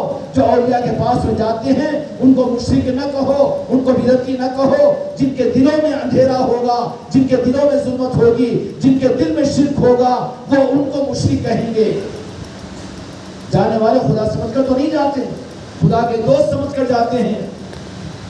ہم بھی خدا کے دوست سمجھ کر خدا کی معرفت کے لیے یا میرے آقا کے نالے پاک کی خیرات کے لینے کے لیے ان اولیاء کی محبتوں میں ان کی چوکھٹ پر پہنچے تو خدا کی قسم ان اولیاء کی چوکھٹوں سے مدینے کا نور ملتا ہے. اولیاء کی چوکھٹوں سے عرش الہی کی نورانیت ملتی ہے، معرفت ملتی ہے، حق ملتا ہے وہاں سے. لیکن جا رہے ہیں دنیا والے نیبو پانی گنڈے تعویذ اور پلیتوں کے لیے دکان لگا کر بیٹھے ہوئے ہو اور تم کو یہی دین کے نظام ملے ہیں. لوگوں کو ان دین کے نام پر ان مزارات پر دکان لگا کر تعویذ اور گنڈے پلیتوں کے ذریعے سے اولیاء کے نظاموں کو بدنام کرو. وہ ظالم ہے اس نظام کے جو بزرگان دین کے نظام کو تعویذ اور گنڈے پلیتوں کی دکان لگائے ہوئے ہو اور ان کو دین بیچ کر ان سے دنیا تم لے رہے ہو. وہ دنیا کے کتے ہیں، وہ ان کو حق والوں سے کوئی تعلق نہیں ہے. جو بھی بات سمجھ میں آ رہی ہے؟ یہ الگ بات ہے کہ اہل اللہ کی نگاہیں پڑتی ہے تو وہ تو زمین سے عرش کو ملاتے ہیں، ناممکن کو ممکن کرتے ہیں، وہ مردوں کو زندہ کرتے ہیں. وہ تو اولیاء کا نظام ہے، اللہ کا نظام ہے، اس کا کوئی انکار نہیں. لیکن اس کا مطلب یہ نہیں ہے کہ ان کے آستانوں ان کی چوکھٹوں کو تم نیبو پانی کی دکان بنا دو تاکہ بولنے والوں کو موقع ملے. ان آستانوں پر جاؤ تو ان کی محبت میں جاؤ، ان کے آستانوں پر جا کر پھول پیش کرو تو عظمت کے ساتھ، اس تحفے کے ساتھ کہ سرکار ہم تو قابل نہیں ہیں کہ آپ کی بارگاہ میں کچھ پیش کریں، لیکن اس حقیقی تحفے کو قبول فرما کر نور مصطفیٰ عطا کیجئے، نور خدا عطا کیجئے، نور چشتی عطا کیجئے، نور قادری عطا کیجئے. اس طلب کے ساتھ ان اولیاء کے آپ بارگاہوں میں جائیے. ایسے ہی آج سے 200 سال پہلے لوگ ان اولیاء کی چوکھٹوں پر ان مقصدوں کے لیے اولیاء کی محبت میں جاتے تھے تو وہاں پر جانے والے ولایت لے کر واپس آتے تھے. کیا لے کر آتے تھے؟ ولایت لے کر آتے تھے. اور آج جانے والا 25 سال سے جا رہا ہے، کہاں کہاں جا رہا ہے، جہاں چمتکار وہاں نمسکار. تو یہ جانے والا تو ٹھوکر کھا کھا کر جا کر گڑھے میں گرے گا نا، کہ جہاں پر اولیاء کی چوکھٹوں سے کام نہیں بن رہا ہے تو کسی دجال کی چوکھٹ پر بھی پہنچ جائے گا، کسی تانترک کی چوکھٹ پر بھی پہنچ جائے گا. پہنچے گا کہ نہیں پہنچے گا؟ کیوں کہ جانے کا رخ بھی تو نے صحیح نہیں کیا. خانقاہ محمدی والوں، میری اولیاء اکرام اور سادات اکرام کو اور آل رسول کو تم ان کے آستانوں کو دنیا کے بھکاری بن کر وہاں مت جاؤ بلکہ ان کی محبت میں جانا سیکھو. تو وہ محبت دیں گے، محبت کے ساتھ عشق رسول دیں گے، عشق آل علی دیں گے اور عشق حسین دیں گے اور عشق علی دیں گے اور عشق مصطفیٰ کی خیرات ان کو اولیاء کی چوکھٹوں سے ملے گی. سمجھ میں آگی بات؟ اب ان غوث اور خواجہ سے پوچھو کہ ہم 11ویں بھی کرتے ہیں، گنڈے بھی کرتے ہیں، بڑوں کی عیدیں بھی کرتے ہیں، ہم تو عیدیں ماننے والے سب کچھ ہے نا. لیکن یا غوث العظم یا غریب نواز آپ کی محبت عطا کرو، آپ کی محبت عطا کرو. چلو مسئلہ سوال حل ہوتے ہوتے یہاں پر آ گیا. غوث و خواجہ کی بارگاہ میں جاؤ، امام شاہ ولی رحمۃ اللہ علیہ کی بارگاہ میں جاؤ، جا کر ان سے سوال کرو جب آپ کی محبت میں آئے، آپ کی محبت تو وہ تم کو بشارت میں یا تمہارے دل کو تھام کر یہ کہیں گے کہ تم کو ہم اپنی محبت، اپنے نام لیوا جو نظام ہیں ان نظاموں کی طرف میں جوڑتے ہیں، اگر تم ان کے بنے تو تم کو ہم اپنا بنائیں گے۔ سمجھ میں آگئی بات؟ ان لوگوں کو سامنے لائیں گے، ان نظاموں کو سامنے لائیں گے کہ جاؤ ہمارا نظام، ہمارے نظام کو لے کر چلنے والا وہ نظام ہے، وہ سلسلہ ہمارا سلسلہ ہے اور وہ نظام ہمارا نظام ہے، وہاں پر ہم تم کو مل جائیں گے، وہاں پر تم کو ہم بھیج رہے ہیں۔ بھیجتے بھی ہیں، کیا کرتے ہیں؟ غریب نواز ہی بھیجتے ہیں۔ نعوذ باللہ ہمارا عقیدہ وہ نہیں ہے کہ اولیاء اپنے قبروں میں نعوذ باللہ مردہ ہے۔ ارے عام انسان نہیں مرتا اپنے قبروں میں، تو وہ تو اہل اللہ ہے، زندگی سے زیادہ تصرف ہوتا ہے ان کو۔ سچا طالب بن کر وہاں پر جاتا ہے تو پھر جن کو اپنا بنانا ہوتا ہے نا، ان کو راستے پر ڈالتے ہیں کہ جاؤ فلاں جگہ۔ کتنے لوگ اس کے اندر میں نہیں، یہ بتا دوں ایک ایک کو ہاتھ پکڑ کے اٹھا کر، کہ کسی کو افضل بیابانی رحمۃ اللہ علیہ نے بھیجا، کسی کو راجن شاہ ولی نے بھیجا، اور کسی کو راجو قتال نے بھیجا، اور کسی کو حضرت یوسف نے بھیجا، کسی کو تاج الاولیاء نے بھیجا، اور کسی کو غریب نواز نے بھیجا، کسی کو سامر پاک نے بھیجا کہ جاؤ خانقاہ محمدی کو حماقت نہیں کر رہا ہوں اور یہ دعویٰ نہیں کر رہا ہوں کہ صرف ایک چوکھٹ، خدا کی قسم ہزاروں چوکھٹ غریب نواز کی کھلی ہوئی ہے۔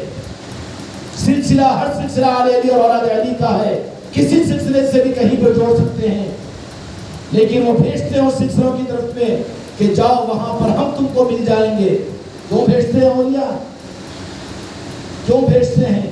وہ بھیجتے ہیں خود کو ملانے کے لیے۔ اب پیر حماقت کر لے، ارے نہیں میری وجہ سے مولا علی اس نظام کی تعریف کرے، غریب نواز ارے تیرا نظام، تیرا تو اگر سمجھ رہا ہے تو تو خود اس کا نہیں ہے، اگر ان کا سمجھ رہا ہے تو تو ہے۔ سمجھ میں آگئی بھی بات؟ تو وہ اولیاء سے محبت کرنے کا حکم دیں گے کون؟ آل رسول۔ اب وہ اولیاء کے پاس میں جا کر کہیں کہ ہم تمہاری محبت لینا چاہتے ہو تو نہیں خالی کاموں کے بننے تک تو ٹھیک ہے، اور صرف دعوتوں کے کھانے کے کھلانے کے حد تک تو ٹھیک ہے، درود و سلام کے حد تک تو ٹھیک ہے، اتنا تو کافی، اپنے کو اس سے زیادہ کچھ نہیں۔ تو وہ کیا کہیں گے کہ ہمارے جو نظام ہیں ان نظاموں کو، ہماری آل کے نظاموں کو جو دنیا میں آگے بڑھا رہا ہے، جہاں پر غوث و خواجہ کے نظام کھلے ہوئے ہیں اور جہاں پر پنجتن پاک کے نظام کھلے ہوئے ہوں، ان نظاموں کی طرف میں ہم بیچتے ہیں۔ اگر وہاں کے تم بن گئے تو پھر ہم تم کو وہیں پر ملیں گے اور تم کو ہم اپنا بنا لیں گے۔ اس مجمع میں سے 10 آدمی کو اٹھا کر بتاؤں کہ اولیاء نے کن کن کو اپنا بنایا، پنجتن پاک نے کن کن کو اپنا بنایا۔ مجھے کسی کا خوف نہیں ہوں، میں تو علی کا سپاہی ہوں، چاہے مجھے کافر کہو گے، منافق کہو گے، جہنمی کہو، مجھے کوئی پرواہ نہیں ہے، لیکن حق کو نہیں چھپا کر رہوں گا۔ اپنا کمال مت سمجھو، اس نظام کو اپنی جاگیر مت سمجھو، یہ انسانیت کی امانت ہے اور میرے آقا کی امانت ہے، یہ پنجتن پاک کی امانت ہے، یہ اولیاء کی امانت ہے جو خانقاہ محمدی کی صورت میں تم کو تمہارے علاقوں میں خانقاہ محمدی کی صورت میں دیا گیا، تمہارے گھرانوں کے اندر میں خواجہ خواجگان کی طرف سے خانقاہ محمدی کی صورت میں کمرہ دیا گیا۔ اس کی امانت ہے، یہ اولیاء کی امانت ہے۔ اولیاء کی امانت کو اپنی جاگیر سمجھو، اپنی کمائی سمجھو، تو آٹے میں سے بال کی طرح سے نکال کر رستے پر لگا دیا جائے گا، پھر خانقاہ کے نظاموں میں آنا بھی تجھے مشکل ہو جائے گا۔ نہیں جا رہا نا جی میں خانقاہ کو، نہیں نا جی وہ ذکر کی مجلس نہیں کروا رہا نا، چل جاتا ہوں کبھی 2-4 مہینے میں۔ ارے تو کہاں نہیں جا سکتا، تیرے قدموں کو روک دیا گیا، آٹے میں سے بال کی طرح سے تجھے نکال دیا گیا، تجھے دنیا کے پیچھے لگا دیا گیا، تجھے بیوی بچوں کے پیچھے لگا دیا گیا، جس کا وعدہ تو رب العالمین نے کیا اب اس کے پیچھے بھاڑے کا بیل بن کر لگ رہا ہے۔ لیکن جو مقصد مولا علی نے عطا کیا تھا، غوث و خواجہ نے عطا کیا تھا، اس مقصد سے دور ہو گیا، تو یہ مردود اور نکالا ہوا ہے کہ نہیں ہے؟ خدا میرے کسی بچے کو مردود نہ فرمائے، نہ نکالے، اس لیے اپنا جائزہ لے کر چلتے رہو، اپنے ہر دن کا جائزہ لو، ہر ہفتے کا جائزہ لو، کہ میری زندگی مقصد پر ہے یا کہیں میں اس نظام میں اولیاء اکرام کی نگاہوں سے گرا کر نکال دیا تو نہیں جا رہا ہوں۔ مسئلہ حل ہو گیا، بھی 100 مارکس کا بچہ مل گیا، جلدی منی ہار جلدی ختم کرنا ہے۔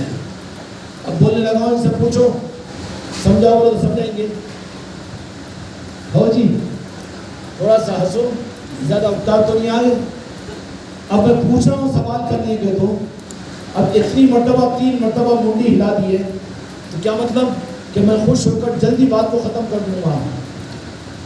ہاں مگر جانتا ہوں ایک ٹیچر کو اتنی بصیرت تو اللہ تعالیٰ دے ہی دیتا ہے، سمجھنے کا ڈھنگ کر رہا ہے. جلدی بیل بجی تو پھر کتابوں کو بغل میں مار کے ہاں جی صحیح ہے صاحب، ہاں کہیں یہ چکر تو نہیں. اب اس لیے ذرا کھونے پجارے پکڑ کے ذرا اور وہ کچھ اشارے پشارے، کوئی کھانا وانا تو کھا کے تم لوگ نہیں تھکنا بول کے میں روزہ رکھ کے بیٹھا ہوا ہوں یہاں پر. روزہ رکھا نہیں میں، بٹ دل ہی نہیں چاہا کھانے کے لیے تو بغیر کھا گیا بیٹھا ہوا ہوں. تم لوگ یہ نہیں سمجھ لینا کہ خوب کھا کے آئے ہوں گے. کیوں؟ کھانے کے لیے جینا یا جینے کے لیے کھانا؟ کھانے ہی پر یقین ہے کہ کھانے سے زندگی چلتی ہے. تو بابا فرید کے پاس میں تو 16 دن کا ایک شہر سے روزہ لا کرتا تھا. کن کے نام لیوا تم؟ ہم نام لیوا ان کے، اور پیٹ پوجا اچھے کھانے کو، اچھے سونے کو، کوالٹی کی بریانی، کوالٹی کا تھمس اپ، کوالٹی کے چاول، کوالٹی کا چکن. ارے کوالٹی میں تو کہاں کوالٹی بن جا رہا ہے؟ جینے کو کھا رہا ہے، کھانے کے لیے جی رہا ہے. نہیں، اپنے ذوق کو، اپنے رخ کو بدلو. زندگی کے مقصد کو مقصد سمجھو. کھانا پینا یہی زندگی کا مقصد، یہی دنیا ہماری زندگی کا مقصد نہیں. بغیر استحقاق کے یہ دولت ہے جو تم کو اور مجھ کو عطا ہوئی ہے، یہ انعام ہے، یہ اولیاء کرام کی نوازش ہے. اس کی قدر کرو. تو پھر قدر اگر کرو گے نا تو پھر تم کو قدر کی نگاہ سے دیکھ کر یہ اولیاء کا نظام تمہیں کہاں سے کہاں پہنچا دے گا. وہ صبر بھی دے گا، وہ سکون بھی دے گا، وہ اطمینان بھی دے گا، وہ دنیا کی محبت بھی دل سے نکالے گا. میرے آقا حضرت محمد مصطفیٰ صلی اللہ علیہ وسلم کا عشق بھی عطا کرے گا، اللہ کی معرفت بھی عطا کرے گا، اللہ تبارک و تعالیٰ کی محبت بھی عطا کرے گا. یہ سب دولتیں ملے گی اس کے دینے سے. اور دینے کا راستہ بڑی تفصیل کے ساتھ درج کر دیا نا. سمجھ میں آیا کہ نہیں آیا؟ پھر بھی کوئی کوشچن باقی ہے؟ سمجھ میں آ گیا؟ لائن کلیئر کہ نہیں کلیئر؟ Line clear? ارے بابا زیادہ سنو گے کیا بات ہے؟ 3 بج گئے کیا ٹائم ہو رہا ہے؟ کیا ٹائم ہو رہا ہے؟ میرے پاس تو 12:10 ہی ہو رہے. اتنا ہی نا. میری گھڑی بھی رک جاتی بات ہوتا. گھڑی نہیں بولو، مذاق نہیں کر رہا ہوں، مذاق نہیں کر رہا ہوں. نہیں تو تم بولیں گے مذاق سے مذاق ہی کر رہے ہیں. گھڑی بھی رک جاتی ہے بعض وقت. شاید اس کو بھی ذرا اچھا لگتا ہوگا کہ چلو کچھ باتیں اچھی کہیں جا رہی ہے، سننے دو. نہیں، اب مریدوں تو اتنی ہمت نہیں کرتے کہ کوئی گھڑی بتائے، پر گھڑی بتانے سے زیادہ صورت پہ نظر رکھتا ہوں میں کہ صورت کیا بنی، جغرافیہ صورت کا کیا بتا رہا. محبت کے ساتھ، عظمت کے ساتھ کریں، ٹائم دیکھو. ہاں تمہیں مسئلہ حل ہوا کہ نہیں ہوا؟ بیان سننے ہی کو آئے تھے، راستہ لینے کے لیے آئے تھے. اب راستہ تو اتنا کھول کر رکھ دیا ہوں میرے بچوں. خانقاہ محمدی کا نظام یہ صرف اولیاء کی محبت پہ لینے کا نظام ہے. راہ طریقت کی منزل جنت و جہنم نہیں ہے. راہ طریقت کی منزل ایک جملہ برداشت کر لو. اگر برداشت نہیں ہوا تو 1 مہینے سے جو مغرب کے بعد میں خانقاہ محمدی کے یوٹیوب کے اوپر پوری دنیا میں جو مجلس آ رہی ہے ان مجلسوں کو ڈبل سن لو. طریقت کی منزل آل علی اور اولاد علی کے نظام کی منزل خدا کی رضا بھی نہیں، جنت و جہنم بھی نہیں، جنت و جہنم بھی نہیں، خدا کی رضا بھی نہیں. جو جنت و جہنم تو خدا عمل پر بھی دے دے گا. تو اتنا سر پٹول کرنے کی، اتنی قدم بوسیاں کرنے کی، اتنا جھکنے کی کہ لوگ گھور گھور کر دیکھ رہے، پھر بھی تم کو مشرک بول رہے، اور پھر تم کو سجدہ کرنے والا بول رہے، یہاں بھی بول رہے، مجموع میں بول رہے، مشرک بول رہے، بدعتی بول رہے، پھر بھی یہ سن کر بھی اپنی عظمتوں کے ساتھ راستے پر چل رہے. اتنی قربانی کی کیا ضرورت ہے؟ جنت و جہنم تو ادھر بھی. اللہ کو کوئی عمل پسند آئے گا، اللہ اسی پر جنت دے دے گا، جہنم سے بچا لے گا.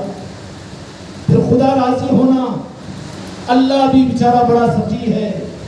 وہ تو بغیر ایمان کے بھی کسی بندے سے راضی ہو جا سکتا ہے، بغیر ایمان کے بھی، بغیر اسلام کے نہیں، بغیر ایمان کے بھی راضی ہو جا سکتا ہے۔ اللہ تو بڑا مہربان ہے اپنے بندوں پہ، تو پھر اللہ کو راضی کرنے کے لیے یہ اتنی قدم بوسیاں، اتنے پھول کے ہار، اتنا مرضی کے خلاف مجلسوں کا کرنا اور اتنا مرضی کے خلاف ماحول کے خلاف میں اسرار کو اختیار کرنا، یہ غوث و خواجہ کے دروں کی حاضری اور اولیاء کرام کے آثاروں پر جانا اتنا مشکل کیوں بنا رہے بھائی اس کو؟ اللہ تو راضی، بعض لوگوں کو تو حضر نہیں ہوا ہوگا، تم لوگ یقین تو کر رہے ہوں گے کہ اسلام پر نہیں، ایمان پر بھی جو نہ ہو اللہ ان سے بھی راضی ہو جاتا ہے۔ تفسیر کی کتابوں میں تفسیر مظہری میں ایک روایت آئی ہے، یاد رکھنا خانقاہ محمدی میں بے دلیل کی بات نہیں کی جا سکتی، پوری قرآن و حدیث کی روشنی میں کہی جاتی ہے۔ یہ الگ بات ہے کہ جو ظاہر کیا جا رہا ہے، جو چھپایا گیا نا اس کو بتانے کی کوشش کی جاتی ہے، لیکن قرآن و حدیث ہی کے حق کو ظاہر کیا جاتا ہے کہ ایک بنی اسرائیل کا ایک آدمی ایک پہاڑ کے کنارے پر بیٹھ کر ایک پتھر کی پوجا، یا سنم، پتھر کو عربی میں صنم بولتے ہیں، یا سنم 11 سال سے کہہ رہا ہے، تپسیا کر رہا ہے، یا سنم، غلطی سے ایک مرتبہ یا سنم کے یا سمجھ نکل گیا۔ کیا نکل گیا؟ یا بولو نا جی، میں تو سو کے سمجھ بات کرو، جان دو پٹوا کر لوں، کچھ سمجھنے کے لیے بیٹھے ہو، یا سمجھ نکل گیا، اور کیا بات ہے کہ بابا لکشمن پیٹ کے طرف بہت ہی زیادہ سمجھانے کو بھی ہمارا دل نہیں ہے، بلکہ موقع ہے سمجھنے کا، اور یہ غلط فہمی مت رہو کہ میں تم کو سمجھا رہا ہوں، بلکہ میں سمجھنے کے لیے اپنا سبق یاد کرتا ہوں، اور یہ سبق بھی میرا استاد کا پڑھا ہوا نہیں ہے، نہ کتابوں کا پڑھا ہوا ہے، بلکہ میرے استاد مولوی سید صاحب معلوم ہے جی، ہاں سب کے استاد، تو چلو اس کی طرف ہی ڈال دو نا، انہیں برداشت کرنے کا سب۔ اللہ علیم خبیر بما تعملون بصیر هو اللہ الذی لا الہ الا هو۔ اب بیٹھا ہوا ہے ایک تو بیچارہ سب کچھ کو برداشت کرنے کو، ہاں جو اولیاء کو برداشت نہ کرے، آل رسول کو برداشت نہ کرے، میرے مصطفیٰ کے نالے پاک کو برداشت بھی نہ کرے، اور اس کو تو ذرا برداشت نہیں، وہاں دیکھو شرک ہو جاتا، وہاں تو ڈر لگتا ہے نا۔ اگر وہ بھی اپنی جباریت، اپنی قہریت اور جہنم کا مالک نہیں ہوتا نا، تو اس کے اوپر بھی تو شرک کا فتویٰ دے دیتے ہوں گے، وہ جہنم بنایا اس کے لیے، اس کے اوپر شرک کا فتویٰ نہیں دے رہے، یہ تو رب پر بھی اس زمانے کا مسلمان تو دے ہی دیتا تھا ہوگا نا۔ کیوں؟ اللہ میاں جو تیرے علاوہ کسی سے مانگے وہ شرک، اللہ میاں تجھ کو کسی کا مدد کا محتاج سمجھے وہ شرک، یہ فارمولے ہے نا نہیں؟ ہاں قرآن مجید کو اگر میں پڑھتا ہوں، یا ایھا الذین آمنوا کونوا انصار اللہ کما قال عیسی ابن مریم للحواریین من انصاری الی اللہ، کون ہے اللہ کا مددگار؟ ارے بولو نا، شرک کے فتوے والے دینے والوں، اللہ کو کسی کی مدد کی ضرورت ہے، مدد کرنے والا کی مدد لینے والا تو دیتے تھے نا، اس کو بھی شرک کا فتویٰ، نعوذ باللہ، نے تو پھر اس کو بھی لے آتے تھے جہنم میں۔ نہیں میرے بھائیو، اپنے آپ کو بچانے کی کوشش کریں، کسی کے لیے سخت جملے ہو رہے ہیں تو ان کے پیروں پر ہاتھ رکھ کر معافی چاہتا ہوں، لیکن حقائق کو سمجھو، آل رسول کے دامنوں سے وابستہ ہو، خانقاہی نظام سے جڑو، خانقاہوں میں جاؤ، سلاسل کے نظام کے معاملات میں آگے بڑھو، حق کو اللہ تبارک و تعالیٰ سے مانگو۔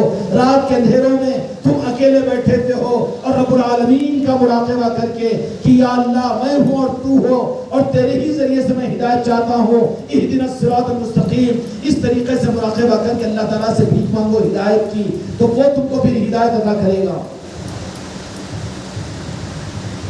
من انصاری اللہ قال الحواریون نحن انصار اللہ۔ قرآن مجید اللہ نے نقل فرمایا عیسیٰ علیہ السلام کے حواریین کا جواب، یا اللہ تو اپنی مدد کے لیے بلاتا ہے، ہم ہیں تیری مدد کرنے والے۔ سمجھ میں آ رہا کچھ؟ وہ چکر نہیں ہے مدد کرنا مدد لینا، اس سے مراد نہیں ہے، وہ روکھی اور حقیقتوں کو چھپانے کا نظام ہے۔ اگر یہی شرک ہوتا کہ کسی سے مانگنا اگر شرک ہے اور کسی کی مدد لینا اگر شرک ہے، اب وہ کرتے ہوئے ذرا پیر ٹیڑھا ہو گیا، ارے بھائی ذرا مدد کرو میری، کتنا بڑا مشرک ہو جائے گا یہ مدد کا اگر نہیں۔ اللہ خود چاہتا ہے، اللہ خود چاہتا ہے کہ میں مدد کرتا ہوں مگر صورت اللہ کے نہیں، صورت عبداللہ کے، صورت۔ اب وہ تو نہ ایمان کو سمجھا نہ بیچارہ شرک کو سمجھا، جس کو شرک کا ہی کرونا ہو گیا، شرک کا کرونا ہر جگہ شرک۔ ذرا چھینک آئی وہ تو کرونا، دیکھو فیض ہوئی ہو، ذرا سر میں دکھا وہ تو پورا چلو ٹیسٹ کراؤ کرونا چھک آئے گی۔ ارے کرونا کدھر ہے بیچارہ؟ وہ کرونا کا ڈرونا بنا کر چلا گیا۔ شرک کدھر ہے؟ اور یہ ہے کہ شرک دکھ رہا کہیں تو بھی شرک، جو بھی شرک شرک بولے نا تو سمجھنے کا کہ دل میں شرک کے جراثیم ہیں، جن میں ایمان ہے اس کو شرک تو نظر نہیں آئے گا کہیں۔ جو رب کو مانتا ہے وہ غیر رب کو کیسے مانے گا؟ جو اللہ کو مان کر ایمان والا ہے اس کو تم بے ایمان کہنا یہ ظلم نہیں ہے؟ چکروں میں کیوں ڈالا گیا؟ میرے آقا نے فرما دیا تھا کہ قرب قیامت کے موقع پر لوگ، اللہ نے جن آیتوں کو اپنے نافرمانوں کے لیے نازل کیا تھا مشرکوں کے لیے، میری امت کے لیے وہ ان مشرکوں کی آیتوں کو پڑھ پڑھ کر امت کو مشرک بنائیں گے، وہ میری امت کے گمراہ لوگ ہوں گے۔ اس لیے جہاں ایمان ہے وہاں شرک نہیں ہے، جہاں اندھیرا ہے وہاں اجالا، جہاں اجالا ہے وہاں اندھیرا۔ وہ تو چھاؤں ہو جائے گی، روشنی میں بیٹھے ہوئے ہو، نہیں اندھیرا ہی اندھیرا ہے، وہ تو پاگل ہوگی کیا ہے؟ اب سوٹے تو اتنا بھی بولے گا، میں بولوں تو پورا ہی اندھیرا ہے، تو جو آنکھ بند کر لیا ہوگا اس کو اندھیرا نظر آ رہا بیچارے۔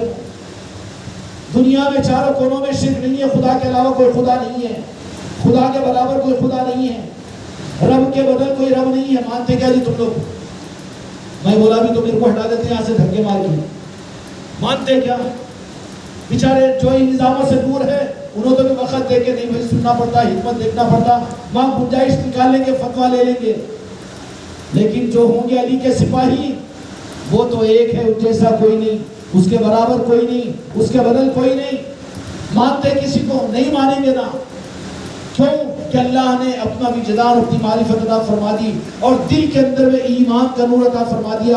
اب وہاں پر اندھیرے کو جگہ نہیں ملے گی، اور جس دل کے اندر میں اندھیرا ہی اندھیرا ہو، اگر وہاں اجالا گیا بھی تو اجالے اندھیرے کو واپس کر دیتا کہ نہیں اندھیرا ڈیرا ڈالا ہوا ہے، اجالا تو ادھر نہ آ، اجالے تو ادھر نہ آ۔ ہمت کے ساتھ میں پھر اس کو، اس اندھیرے کو دور کرنے کی ہمت کرنا پڑے گا، آنکھوں کا آپریشن کرنا پڑے گا، آئی اسپیشلسٹ کے پاس میں جانا پڑے گا۔ نہیں کیا بات ہے، دنیا میں تو اجالا ہی اجالا، اللہ ہی اللہ ہے، ذرے ذرے میں اللہ اللہ ہے کہ نہیں جی؟ مگر مجھے غیر اللہ نظر آ رہا ہے تو بچے تیری آنکھوں کا آپریشن کرانا ہے، موتیا بیج تیری آنکھوں پر آیا ہوا ہے۔ اب خود کے آنکھیں اندھے، موتیا بیج خود کے آنکھوں کے اوپر اور اخباروں میں دے رہا ہے، فونوں پر اسٹارٹر لگا رہا ہے، اشتہارات لکھ رہا ہے کہ شرک ہوتا ہے اور پھر بت پرستی ہوتی ہے، وہ سجدے ہوتے ہیں اور وہاں پر گمراہیت ہوتی ہے۔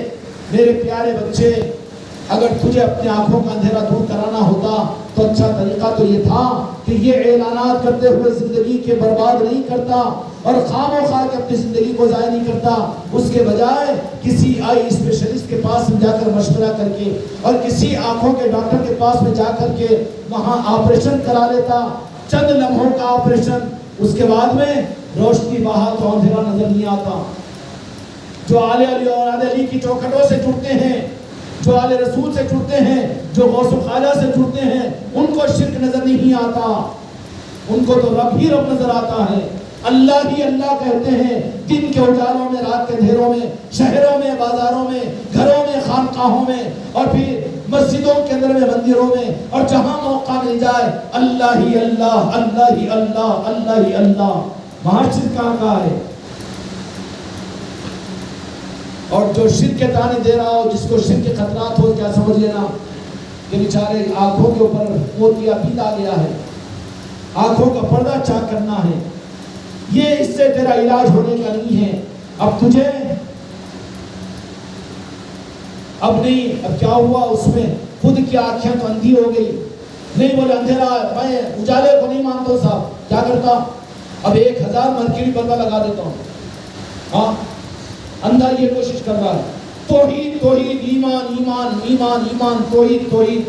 1,00,000 مرکری بلب لگا دیتا ہوں اور 1 کروڑ TRS گورنمنٹ کو بول کے، وہ کون سے بلبہ بہت زیادہ، ہاں LED دیکھو، پاور ہاؤس ڈپارٹمنٹ کے نا کتنا جلدی بول دیا نیر بلب، LED بلب لگا دیے. ارے بابا 1 کروڑ LED بلب سے اور 1,00,000 مرکری بلب سے، اے اندھے کے بچے، تجھے کوئی فائدہ ہونے کا نہیں. تیرا فائدہ کروانا ہے تو اپنی آنکھوں کا آپریشن کرا. تو کوئی بات سمجھ میں آ گئی؟ شرک اور ایمان کا علاج مل گیا. تو جس کو شرک سمجھ رہا ہے کہ وہ ایمان ہے، تو ذرا ہو سکتا ہے کہ وہ ایمان تجھے بھی ایمان نظر آ جائے. اس کے لیے تیرے آنکھوں کا آپریشن کرا. اس کے لیے کسی آئی اسپیشلسٹ کے پاس میں جا.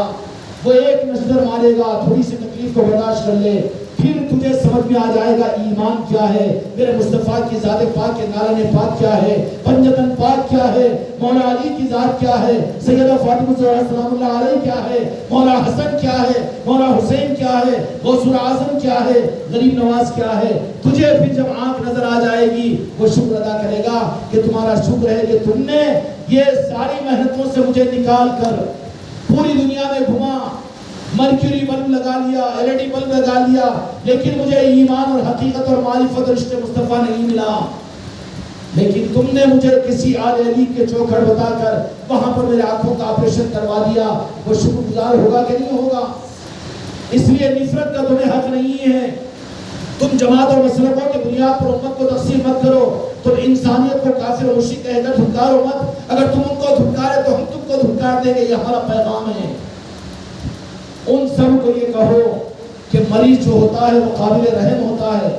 جن کے پاس میں علاج ہے وہ ہمدردی کا معاملہ کرے، اخلاق کا مظاہرہ کرے، نفرت نہ بانٹے، وہ محبت دے. سمجھ میں آگئی میری بات؟ اور اس کے لیے اولیاء کے آستانوں سے انسانیت کو جوڑو، اولیاء کے نظاموں سے امت کو واقف کرواؤ. جو انسان انسانیت کی ہمدردی کے ساتھ دل رکھتے ہیں ان کی قدر کرو اور انسانیت کو ان کے ذریعے سے فائدہ پہنچاؤ. انسانیت کو ان سے فائدہ پہنچاؤ.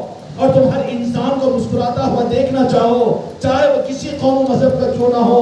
اس کی مسکراہٹ کو دیکھ کر تم مسکرانے والے، اس کے غم کو دیکھ کر تم رنجیدہ ہونے والے بنو. یہ ہوتی ہے آل رسول کے ان غلاموں کی، سچے اولیاء کے خادموں کی پہچان. تم یہ کرو گے نا تو پھر اولیاء تم کو منتخب کریں گے کہ یہ ہمارے کام کے قابل ہے. کیوں کہ کام جو لیا جاتا ہے وہ اولیاء کے اپائنٹمنٹ پر لیا جاتا ہے. تمہارے پیر کی حماقت پر تم سے کام نہیں لیا جائے گا. خانقاہ محمدیہ تمہارے علاقوں میں نظام تمہارے پیر کے چاہنے پر نہیں چلتا. ہم دعویٰ نہیں کرتے، بلکہ جن سے بھی کام لیا جائے گا خانقاہ محمدی کے مریدوں اور خلفاء اس بات کو اچھی طرح سے سن لینا، وہ ہمارے چاہنے پر، ہمارے بولنے پر نہیں کر سکتے، بلکہ وہ آل علی اور اولاد علی، غوث و خواجہ جن کا نظام ہے، جن کے خانقاہ کا نظام ہے، وہ چاہیں گے تم کو اپائنٹمنٹ کریں گے تو تمہارے ہاتھ پر اس حق کے نظام کو دنیا میں ظاہر کریں گے. معاملہ وہاں کا ہے. اب لٹکے ہوئے میرے ساتھ میں تو میرے پاس میں تو تم چھٹکیاں ہی کھاؤ گے. ارے کیا جی حضرت سے بات کرنا جو میں ڈر لگ رہا حضرت سے بات کرنے کو. روزانہ کلاس کیا جی ڈاکٹر صاحب، کیا جی فیضو بھائی، روزانہ کتنا بھی کرو پھر اس میں سے کوئی چیز نکالتے نہیں چاہیے.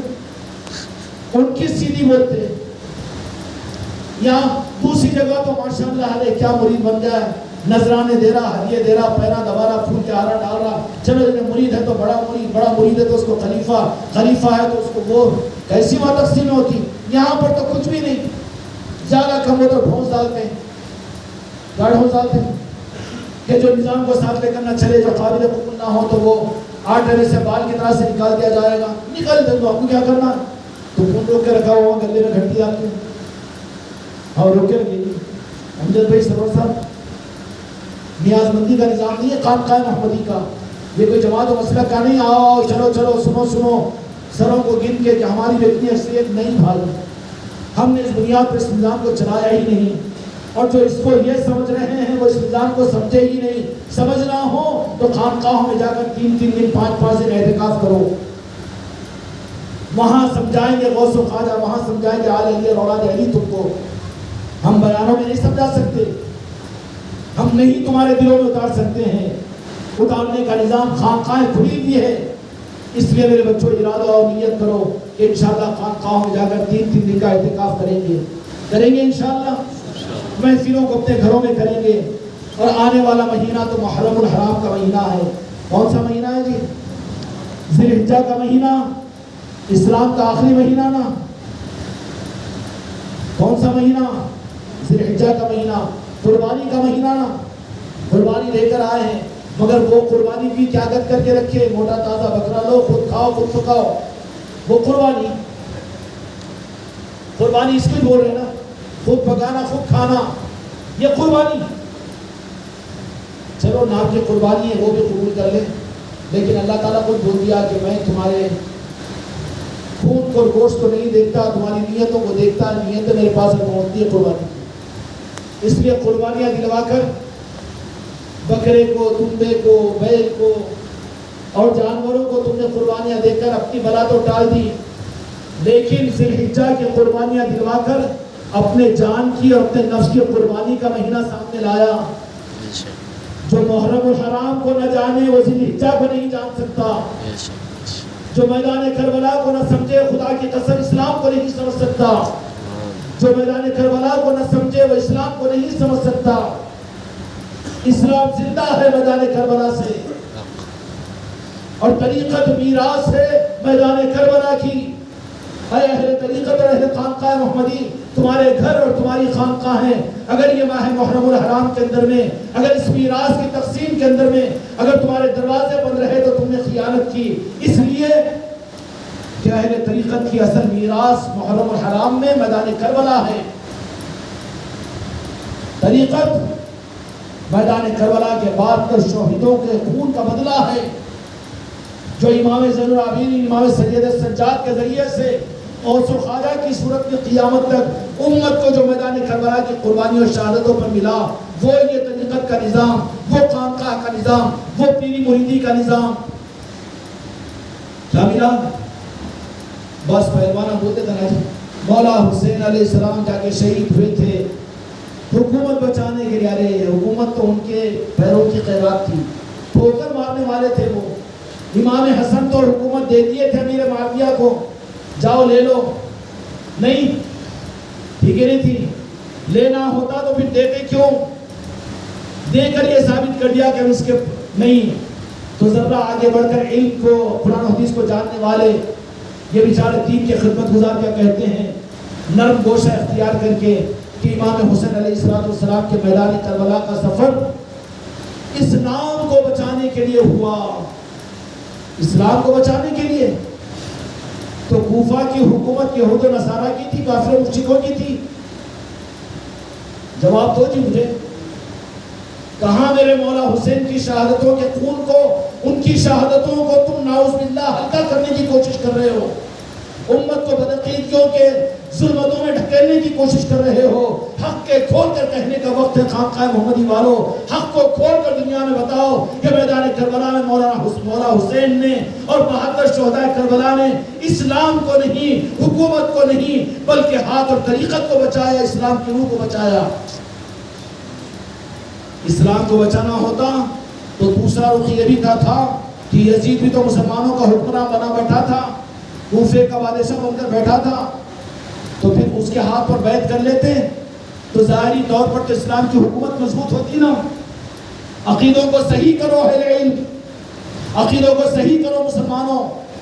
میدان کربلا مولا حسین علیہ السلام نے اسلام کو بچانے کے لیے نہیں بلکہ آل رسول کی نسبت کو بچانے کے لیے کیا ہے۔ میدان کربلا نسبت کو بچانے کے لیے امام حسین علیہ السلام نے اپنے بہادروں کو شہید کروایا۔ نسبت کیا تھی کہ سر دے دیا لیکن ہاتھ نہیں دیا، اور جن کو ہاتھ دیا وہ امام زین العابدین کو مدینہ منورہ بھیجا اور ان کی عالم اولیاء کے نظام کو چلایا کہ نہیں چلایا؟ تو مولا حسین علیہ السلام نے یہ کہنا حق ادائیگی نہیں ہوتی کہ اسلام بچایا، یہ کہنا کہ حکومت کے خواہش مند تھے، یہ تو اوجھا الزام ہے مولا حسین پر، شہدائے کربلا پر، یہ کہنا کہ اسلام بچایا، نماز بچائی، یہ بھی صحیح تعارف نہیں ہے۔ میدان کربلا میں مولا حسین علیہ السلام نے آل رسول کی نسبت کو، بیعت کو، طریقت کو، آل رسول کی محبت کو اور طریقت کے نظام کو بچایا۔ یزید آ کر سودا کر رہا ہے کہ ہاتھ دو، کہا کہ گردن دے سکتے، لیکن ہاتھ یہ قیامت میں میدان محشر میں مصطفیٰ کو جامع کوثر پر دینا ہے۔ ہاتھ نہیں دیا یزید و پلید کو، کیوں کہ اس ہاتھ سے، ہاتھ میں کتنی انگلیاں ہوتی ہے؟ ہاں 5 کہو، پنجتن پاک کہو تو منافقوں کے دیدے تو نکل جائیں گے کہ رافضی ہے کہ شیعہ ہے۔ ہوگا کہ نہیں ہوگا؟ اے ظالموں، کہاں اسلام کو تم نے سمجھا؟ پنجتن پاک کے بارے میں تو آیت خدا پاک نے قرآن پاک کے اندر میں ظاہر فرمائی، اب تم نے بڑی آسانی سے اٹھا کر شیعہ اور رافضیوں کو دے دیا یہ امانت۔ یہ اصل امانت تو تمہاری ہے۔ ہاتھ میں 5 انگلیاں ہوتی ہے، اس پنجے کو اور اس ہاتھ کو بچانے کے لیے، کیوں کہ پورا ہاتھ پنجتن پاک کی 5 انگلیوں کے ساتھ میں جو ہوگا وہ مظلوموں کی مدد کر سکے گا، بھوکوں کو کھلا سکے گا، ننگوں کو پہنائے گا، پیاسوں کو پلائے گا، انسانیت کی خدمت کرے گا، یتیموں کے سر پر ہاتھ رکھے گا۔ رکھے گا کہ نہیں رکھے گا؟ اگر 5 انگلیاں نہیں ہیں، خالی ہتھیلی ہے، پوری انگلیاں نکلے ہوئے، ہاتھ رکھا تو بچہ بھی ڈر کے بھاگے گا کہ یہ ہاتھ کہاں ہے، پنجہ کہاں ہے، ارے یہ تو سانپ ہے کہ بچھو ہے۔ پنجتن پاک کی نسبت کو نہیں پہچانے تم؟ ارے ان کو الرجک ہونے کا بیچارے، وہ بھی غافل ہیں، اندھے ہیں، آنکھ کا آپریشن ہونا ہے ان کا بھی باقی، ان کو مشورہ دو کہ آنکھ کا آپریشن کرواؤ۔ ان کا آنکھ کا آپریشن جیسے آئی اسپیشلسٹ ہاسپٹل میں ہوتا ہے، وہ کارڈیالوجسٹ نہیں کر سکتا، آئی اسپیشلسٹ ہی کر سکتا ہے، ایسے ہی یہ آپریشن بھی اہل خانقاہ پیران طریقت غوث و خواجہ کے غلام اور خانقاہوں کے اندر میں ہوتا ہے۔ کہو کھل کر دنیا کے سامنے اور عام انسانوں کے سامنے اور عام مسلمانوں کے سامنے، تاکہ ان کو حق سمجھ میں آ جائے۔ تو مولا حسین نے میدان کربلا میں کیا بچایا؟ صدقے میں بچا نماز، صدقے میں بچی دین، اور صدقے میں بچا اسلام۔ لیکن بچایا کیا تھا؟ اصل بچایا تھا نسبت کو، اور اہل نسبت میں آل رسول کے مولا حسین علیہ السلام امین تھے، وہ محافظ تھے۔ وقت ایسا آ گیا کہ قربانی دینے کے لیے خود کو شہید ہونا پڑا۔ بلا کر سید سجاد کو کہا کہ یہ امانت تمہارے حوالے کر رہا ہوں، اس ہاتھ کی امانت کو لے کر خبردار خبردار کسی کے ہاتھ میں ہاتھ نہیں دینا، حکومت کی لالچ میں ہاتھ نہیں دینا، بلکہ اس ہاتھ کو سنبھالو۔ یہ 5 انگلیوں کے ساتھ میں قیامت تک دنیا کی ہر انسان اس پنجتن کا فائدہ حاصل کرے گی۔ جس طریقت کی نظام میں پنجتن نہیں ہے، وہ طریقت کا نظام نہیں ہے، معاف کیجئے مجھے۔ ہم وہ پیری مریدی کو ماننے والے نہیں ہیں جس میں پنجتن پاک کی محبت نہ ہو، مولا علی کی محبت نہ ہو، اور عظمت مولا حسین نہ ہو، اور مولا حضرت حسن نہ ہو، اور سیدنا سلام اللہ علیہ کی عظمت نہ ہو۔ جہاں پنجتن پاک نہیں، وہاں طریقت نہیں۔ طریقت ملی ہے ہم کو میدان کربلا سے، اور میدان کربلا میں ہاتھ کو بچا کر پنجتن پاک کو دیا ہے، اس لیے ہم پنجتن پاک کے ماننے والے ہیں۔ یہ شیعوں کے رافضیوں کی میراث نہیں ہے، یہ ہماری میراث ہے، یہ غوث و خواجہ کی میراث ہے۔ سمجھ میں آ گئی؟ اور جس پیری مریدی کے نظام میں، جن خانقاہوں کے اندر میں چل رہے ہیں دنیا میں دکانداریاں یہ بھی کہ چلو 2-4 ہزار مریدوں کو بنا لو، مٹھے کھٹے کھاتے پکاتے رہو اور بس گاتے گلاتے رہو، بس اپنا کام پورا کر لو کہ مرید سے ہدیے وصول کرو اور مقاصد دنیا کو پورا کرو، اور وہ تعویذ دو، گنڈے دو، پلیتے دو، وہ کام بناؤ، یہ کام بناؤ۔ ارے ارے خدا بن کر بیٹھا ہوا ہے، خدا سے جوڑنے والا ہے تو۔ یہ دکانداریاں ہیں، لیکن دیکھ لینا کہ جہاں پنجتن پاک ہے، جہاں میدان کربلا کی یادیں سال کے 12 مہینے ہوتی ہے، جہاں غوث و خواجہ کے تذکرے جن خانقاہوں میں ہوتے ہیں، جہاں اپنی ذات سے پیر کاٹ کر غوث و خواجہ سے جوڑنے کے لیے کوشش کرتا ہے، اس کی صرف زبان نہیں بلکہ اس کا تجزیہ کر اس کا جائزہ لو کہ واقعتاً کہ زبان کا دھوکہ ہے یا حقیقت میں یہی نظام ہے۔ اور جب ایسا نظام مل جاؤ تو میرے دوستو اس نظام کو زندگی کا مقصد بناؤ، جان سے زیادہ عزیز سمجھو۔ سمجھ میں آئی بات؟ اس لیے خانقاہ محمدی کی ہر خانقاہ میں محرم الحرام کے اندر میں مجالس سید الشہداء سیدنا امام حسین علیہ السلام کی محفلیں اور آپ کی نسبت کے لنگروں کا ہونا ضروری ہے۔ جو بھی کریں گے نا کرو، یہ نوازشوں کا مہینہ ہے، ماتم کرنا حق نہیں ہے۔ تم کو کیا حق پہنچتا ہے؟ تم کیا جانے مولا حسین کی ذات کو، اور تم کیا جانتے ہو مولا حسین کی شہادت کے کمال کو؟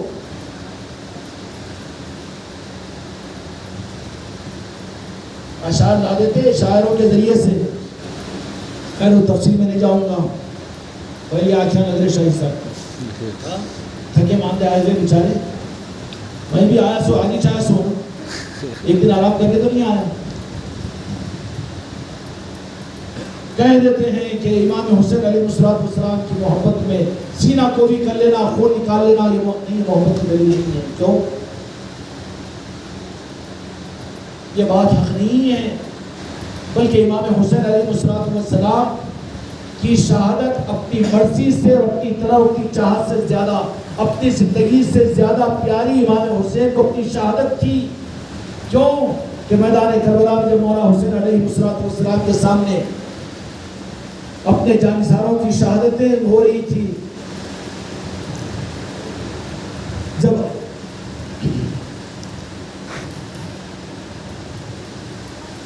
ہائے میدان کربلا، خدا ان تصورات میں اس بارگاہ اس میدان میں ہم پہنچنے کی توفیق عطا فرما۔ جب ایک سے ایک چہیتا اور آسمان کے تارے جا کر میدان کربلا میں ٹوٹ رہے تھے، مولا حسین علیہ السلام کی ذات اپنی نظروں سے سارا مظاہرہ دیکھ رہی تھی، اور جب سب سے آخر میں علی اکبر آگے بڑھتے ہیں، مولا حسن علیہ السلام کے شہزادے عباس علم بردار بھی آگے بڑھتے ہیں، جام شہادت کو نوش فرما لیتے ہیں۔ بی بی زینب وہاں پر بے قرار ہو کر آواز دیتی ہے کہ بھائی حسین کہ شہزادہ بھی کام آ گیا۔ مولا حسین علیہ السلام جب مظاہرہ کر رہے ہیں اور علی اکبر کے جنازے کو، شہید کربلا کے اس مبارک مجسم کو، نور مشک و عنبر کو لے کر آ کر حضرت زینب کے پاس میں خیمے میں ڈال کر کہتے ہیں کہ لوگ کام آ گئے۔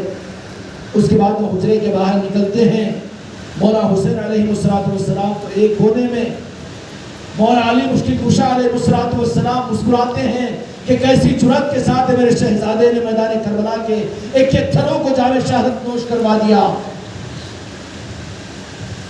کھیلو تماشا ہے، تمہاری مسجدیں کربلا کے واقعات کو سنانے، امت کو بتانے سے بھی دور ہو گئی۔ کہاں حق ادا ہو رہا تمہارے محرابوں، مسجدوں اور ممبروں کا؟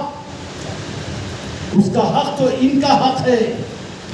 اگر ان کو چھپا کر صرف اپنی مسلک و جماعتوں کو سمجھاؤ تو قیامت کے میدان میں مجرم قرار دی جاؤ گے۔ اور امتوں کی گمراہیت کی شروعات مسجد نبوی کے منبر سے مولا علی کی عظمتوں کو خلاف میں بولنے سے شروع ہوئی۔ آج اسی مرض، اسی روگ میں آج امت مبتلا ہے۔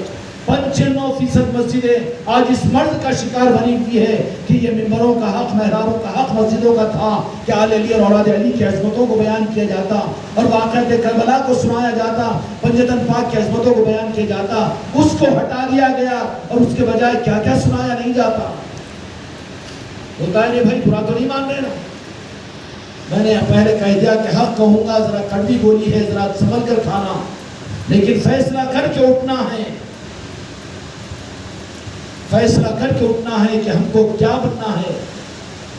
یزیدی دنیا کے پلید کتے بننا ہے یا حسینی شیر کی طرح سے اپنے آپ کو دنیا میں چلانا ہے؟ کیا بنانا ہے جی؟ ہاں، نام لیوائے حسینی بنانا ہے، انسانیت کی دستگیری کرنا ہے۔ اس پنجتن پاک کے اس پنجے کے ذریعے سے ہر پریشان حال کی مدد، ہر مقروض کے قرضے کی ادائیگی کی صورت اور ہر پریشان حال اور ہر انسان کی مدد کے لیے اپنے ہاتھ کو آگے بڑھانا ہے۔ یہ پنجتن پاک کا مقصد ہے۔ اس کے لیے محرم کا شربت صرف مسلمانوں کو پلاتے ہیں، سارے انسانوں کو؟ بزرگوں کے نسبتوں کی نیاز ہر انسان ہوتی کہ نہیں ہوتی؟ آستانوں کے اوپر عام انسانوں کو بھی کروانے کا موقع ملتا کہ نہیں ملتا؟ یہ ہے پنجتن پاک کا نظام۔ بزرگوں کے نظام میں قوم و برادری کا کوئی سوال نہیں ہوتا، وہ ہر انسان سے محبت کرتے ہیں۔ اس کا پیغام غریب نواز نے دیا ہے۔ اس لیے آنے والے مہینے کے اندر محرم الحرام کے اندر میں اپنی خانقاہوں میں، اپنے گھروں کے اندر میں میدان کربلا کے ان واقعات کو تازہ کیجیے اور اس کے نسبت کی محفلوں کو اپنے گھر کی خانقاہ محمدی میں اپنی آل اولاد، اپنے خاندان والوں کو سنائیے اور سنیے، اور محرم کے مہینے میں ان یادوں کو تازہ کر کے ذرا سا کان گوڑی لے کر پوچھو کیا عمر ہے جی تمہاری؟ ہوں گی 50 55۔ ہاں ہوں گی۔ تو تمہارے باپ دادا؟ نہیں وہ محرم کرتے تھے جی۔ ہاں کرتے تھے۔ 11ویں بھی آئی تو وہ بھی کرتے تھے۔ اب تو کون سا اسلام قبول کر لیا؟ تو کیوں نہیں کر رہا؟ اور تیرے اسلام سے اب وہ اسلام حق تھا ہوگا تو کون سا اسلام قبول کر رہا ہے؟ مکسنگ کا اسلام، سعودیہ کا اسلام، یہودوں کے پڑھائے ہوئے پاڑے کا نظام، یا نصارہ مجوسیوں کا نظام، اسلام؟ کس اسلام کو قبول کر رہا ہے تو گمراہ ہے یا پھر اصل اسلام گمراہ ہے؟ نعوذ باللہ۔ تاریخ ثابت ہے، تاریخ۔ تو دوسروں کی تاریخ کو، اوپر کی تاریخ کو نہ دیکھ، تیرے باپ دادا کی تاریخ کو دیکھ، تو وہاں پر تجھے محرم بھی ملے گا، 11ویں بھی ملے گی، رجب بھی ملے گا، غریب نواز کا نظام بھی ملے گا کہ نہیں ملے گا؟ تو ہم کوئی نیا نظام پیش نہیں کر رہے ہیں، بلکہ جس کو تو نے بھلایا یا تیرے باپ نے بھلایا اس کو یاد دلا رہے، اصل اسلام کو یاد دلا رہے۔ تیرے آنکھوں کا آپریشن کروا کر تو یہ مرکیوری بلبوں اور پھر وہ لائٹوں کے پیچھے مت بھاگ، بلکہ تو اپنی آنکھوں کی روشنی کو آپریشن کروا کر حقیقت میں ایمان کے نور کو دیکھ، میرے مصطفیٰ کے عشق کو حاصل کر، پنجتن پاک کے نظام کو جان، غوث و خواجہ کے نظام کو جان۔ سمجھ میں آگئی بات؟ خانقاہ محمدی کا نظام میرے بچوں یہ نظام ہے۔ اس لیے قابل مبارکباد ہے آپ حضرات اپنی علاقوں کے اندر نظام کو لے کر چل رہے ہیں۔ خدا نظر بد سے بچائے، ہر خانقاہ کو اللہ تعالیٰ حق کے اظہار کا ذریعہ بنا دے۔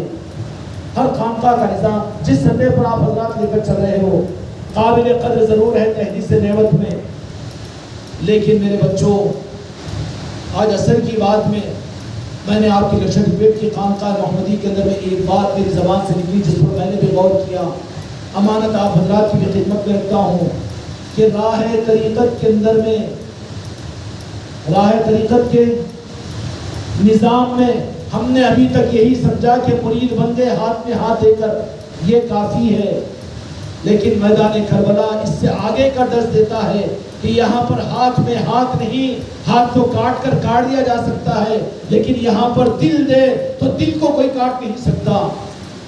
میرے مریدوں اور خلیفاؤں، تم نے ہمارے ہاتھ میں ہاتھ دے کر مرید بن گئے، ہم نے قبول کر لیا، لیکن اب میرے مریدوں اور خلیفاؤں کو اب ہاتھ سے کام چلنے والا نہیں، اپنے دل کو دینا پڑے گا۔ تمہاری سوچ، تمہاری فکر، تمہاری تمنا، تمہاری خواہشات وہ اب تمہاری نہیں چلے گی، تمہارا ارادہ، تمہارا مشاہدہ، تمہارا فارمولہ، تمہارا مشورہ نہیں چلے گا، بلکہ نظام کا چلے گا۔ جو کہا جا رہا ہے وہ کرنا ہے، اور جیسا کہا جا رہا ہے ویسا کرنا ہے۔ سمجھ میں آئی بات؟ ورنہ بزدل ہوتے اس نظام میں چل رہے کیوں؟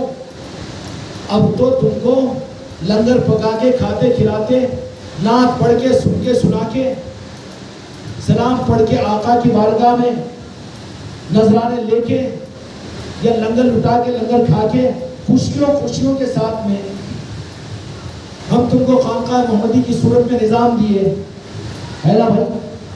چلو تھوڑی دیر کے لیے اپنے پہ لیتے، ہم نے دیا، کوئی برا مانی ہے؟ کنہوں نے دیا؟ ہاں وہ ہم جانے، ہم ہوں گے کافر، وہ ہماری ذمہ داری ہے، ہم جواب دے دیں گے، ہم خدا کو بول دیں گے، بولیں گے نہیں تو خود کو مروا دیں گے۔ یا اللہ اگر غلط کہا ہو، اپنے خدا کو منوایا ہو تو جانتا ہے دلوں کے حال کو، تو ہم کو زندگی کے بجائے موت دے دے، جہنم میں ڈال دے، وہ ہمارا معاملہ ہے، رب کا معاملہ ہے۔ لیکن تم تو یہ کہیں گے کہ آپ کی ماں نے آپ کو دیے ہیں، آپ نظام دیا ہوا ہے۔ تو کھاتے پیتے معاملات کے اندر میں نفس پر زیادہ بوجھ نہیں، مزاجوں پر زیادہ بوجھ نہیں۔ جو نظام ایسا یہ کرو ایسا کرو دے رہے ہیں، اگر تم نظام کو ایک رخ تو قبول کر رہے ہو کہ یہ کرو، لکشٹی پیٹ کی مجلس ہونے والی، اپنے علاقوں میں جا کر اپنے علاقوں سے لوگوں کو اس کے لیے تیار کرو، اور یہ دیا کہ ایسا 1 مہینہ پہلے ہم نے یہ بتایا تھا کہ جا کر اپنے علاقوں میں اس طرح کی محنت کرو کہ لوگوں کو اس مجلس میں لے کر پہنچو، قبول ہے۔ اور دوسرا رخ کیا تھا کہ کیسا کرنا ہے یہ بھی بتایا گیا تھا۔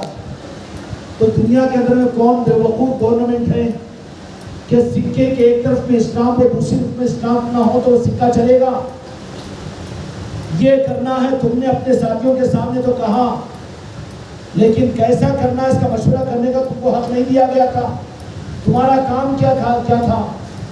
یہ کام کیا دیا گیا وہ جیسا پورا کرنا ہے، کیسا کرنے کے لیے کہا گیا ویسا اگر کرتے تو نتیجہ صحیح نکلتا۔ تم چلتے سکے بنتے، تھوڑے سکے نہیں بنتے۔ میرے خلیفاؤ دھوکہ مت کھاؤ، اے قرآن و خانقاہ کے مریدوں دھوکہ مت کھاؤ۔ جو کہا جا رہا ہے وہ تو کر رہے ہیں، لیکن کیسا کرنا اس کو اگر تم نظر انداز کر رہے ہیں، وہاں یہ سمجھ رہے کہ ہم پیر سے زیادہ سمجھتے، ہمارے علاقے کے حالات ہم کو معلوم ہیں۔ تمہارے علاقے کے حالات میرے سامنے بات کر رہے ہو یا پرتھوی راج متھرا کے ملک کے حالات سے زیادہ، اجمیر شریف کے اس سے زیادہ برے حالات تمہارے ہیں؟ جو طریقت اور مولا علی کا سکہ بے ایمانوں کو ایمان کے کمال پر پہنچا کے ولی کامل بنا دے، اس نظام کے بارے میں تم یہ کہتے ہو کہ ہمارے علاقے میں ایسے حالات نہیں ہیں؟ تم میرے منہ پر تماچا مار رہے ہو کہ میں اتنا اندھا بہرا بن کر تمہاری باتوں کو سن کر خوش ہو رہا ہوں؟ کیا مجھے بیوقوف بنانے کی چکر میں ہو تم؟ کسی مرید اور خلیفہ کو حق نہیں ہے، نظام جن کا ہے وہ وہی کرنا ہے اور ویسا ہی کرنا ہے جیسا کہ کہنے کے لیے کہا گیا۔ خلیفہ کو بھی حق نہیں ہے، چلو بھئی وہ حضرت تو بولتی ہے مگر انہوں تو ویسا کرے ایسا کرے، ہمارا اپن کیسا کریں گے؟ اپنے علاقے میں وہ بات نہیں ہے، تو اپنا علاقہ سمجھا، اس لیے تو اپنے علاقہ سمجھنے کی وجہ سے گمراہ ہو گیا اور علاقہ پورا گمراہی کے اندھیرے میں ہے۔ وہاں کچھ نہیں ہوگا اس شیطان سے، مردے سے۔ تو پہلے زندہ ہونے کے لیے طے کر، تو خلیفہ ہے، تو بڑا مرید ہے، تو ذمہ دار ہے، تو جو کہا گیا وہ کرنا ہے، جیسا کہا گیا کرنے کے لیے ویسا ہی کرنا ہے۔ اپنی عقل کو دخل، اپنے ساتھیوں کا مشورہ اور اپنے لوگوں کی رعایت، اپنے علاقے کی رعایت بالکل نہیں، بالکل نہیں، بالکل نہیں۔ سمجھ گئے بھائی خلیفہ؟ اب دوبارہ یہ گمراہیت کو میں نہیں سنوں گا۔ جن علاقوں کی نوعیت کو دیکھ کر ہم نے جو نظام کو جہاں کے لیے ویسا طے کیا، جو اس نظام کو اسی طریقے سے پورا کریں گے وہ ہمارے ہیں۔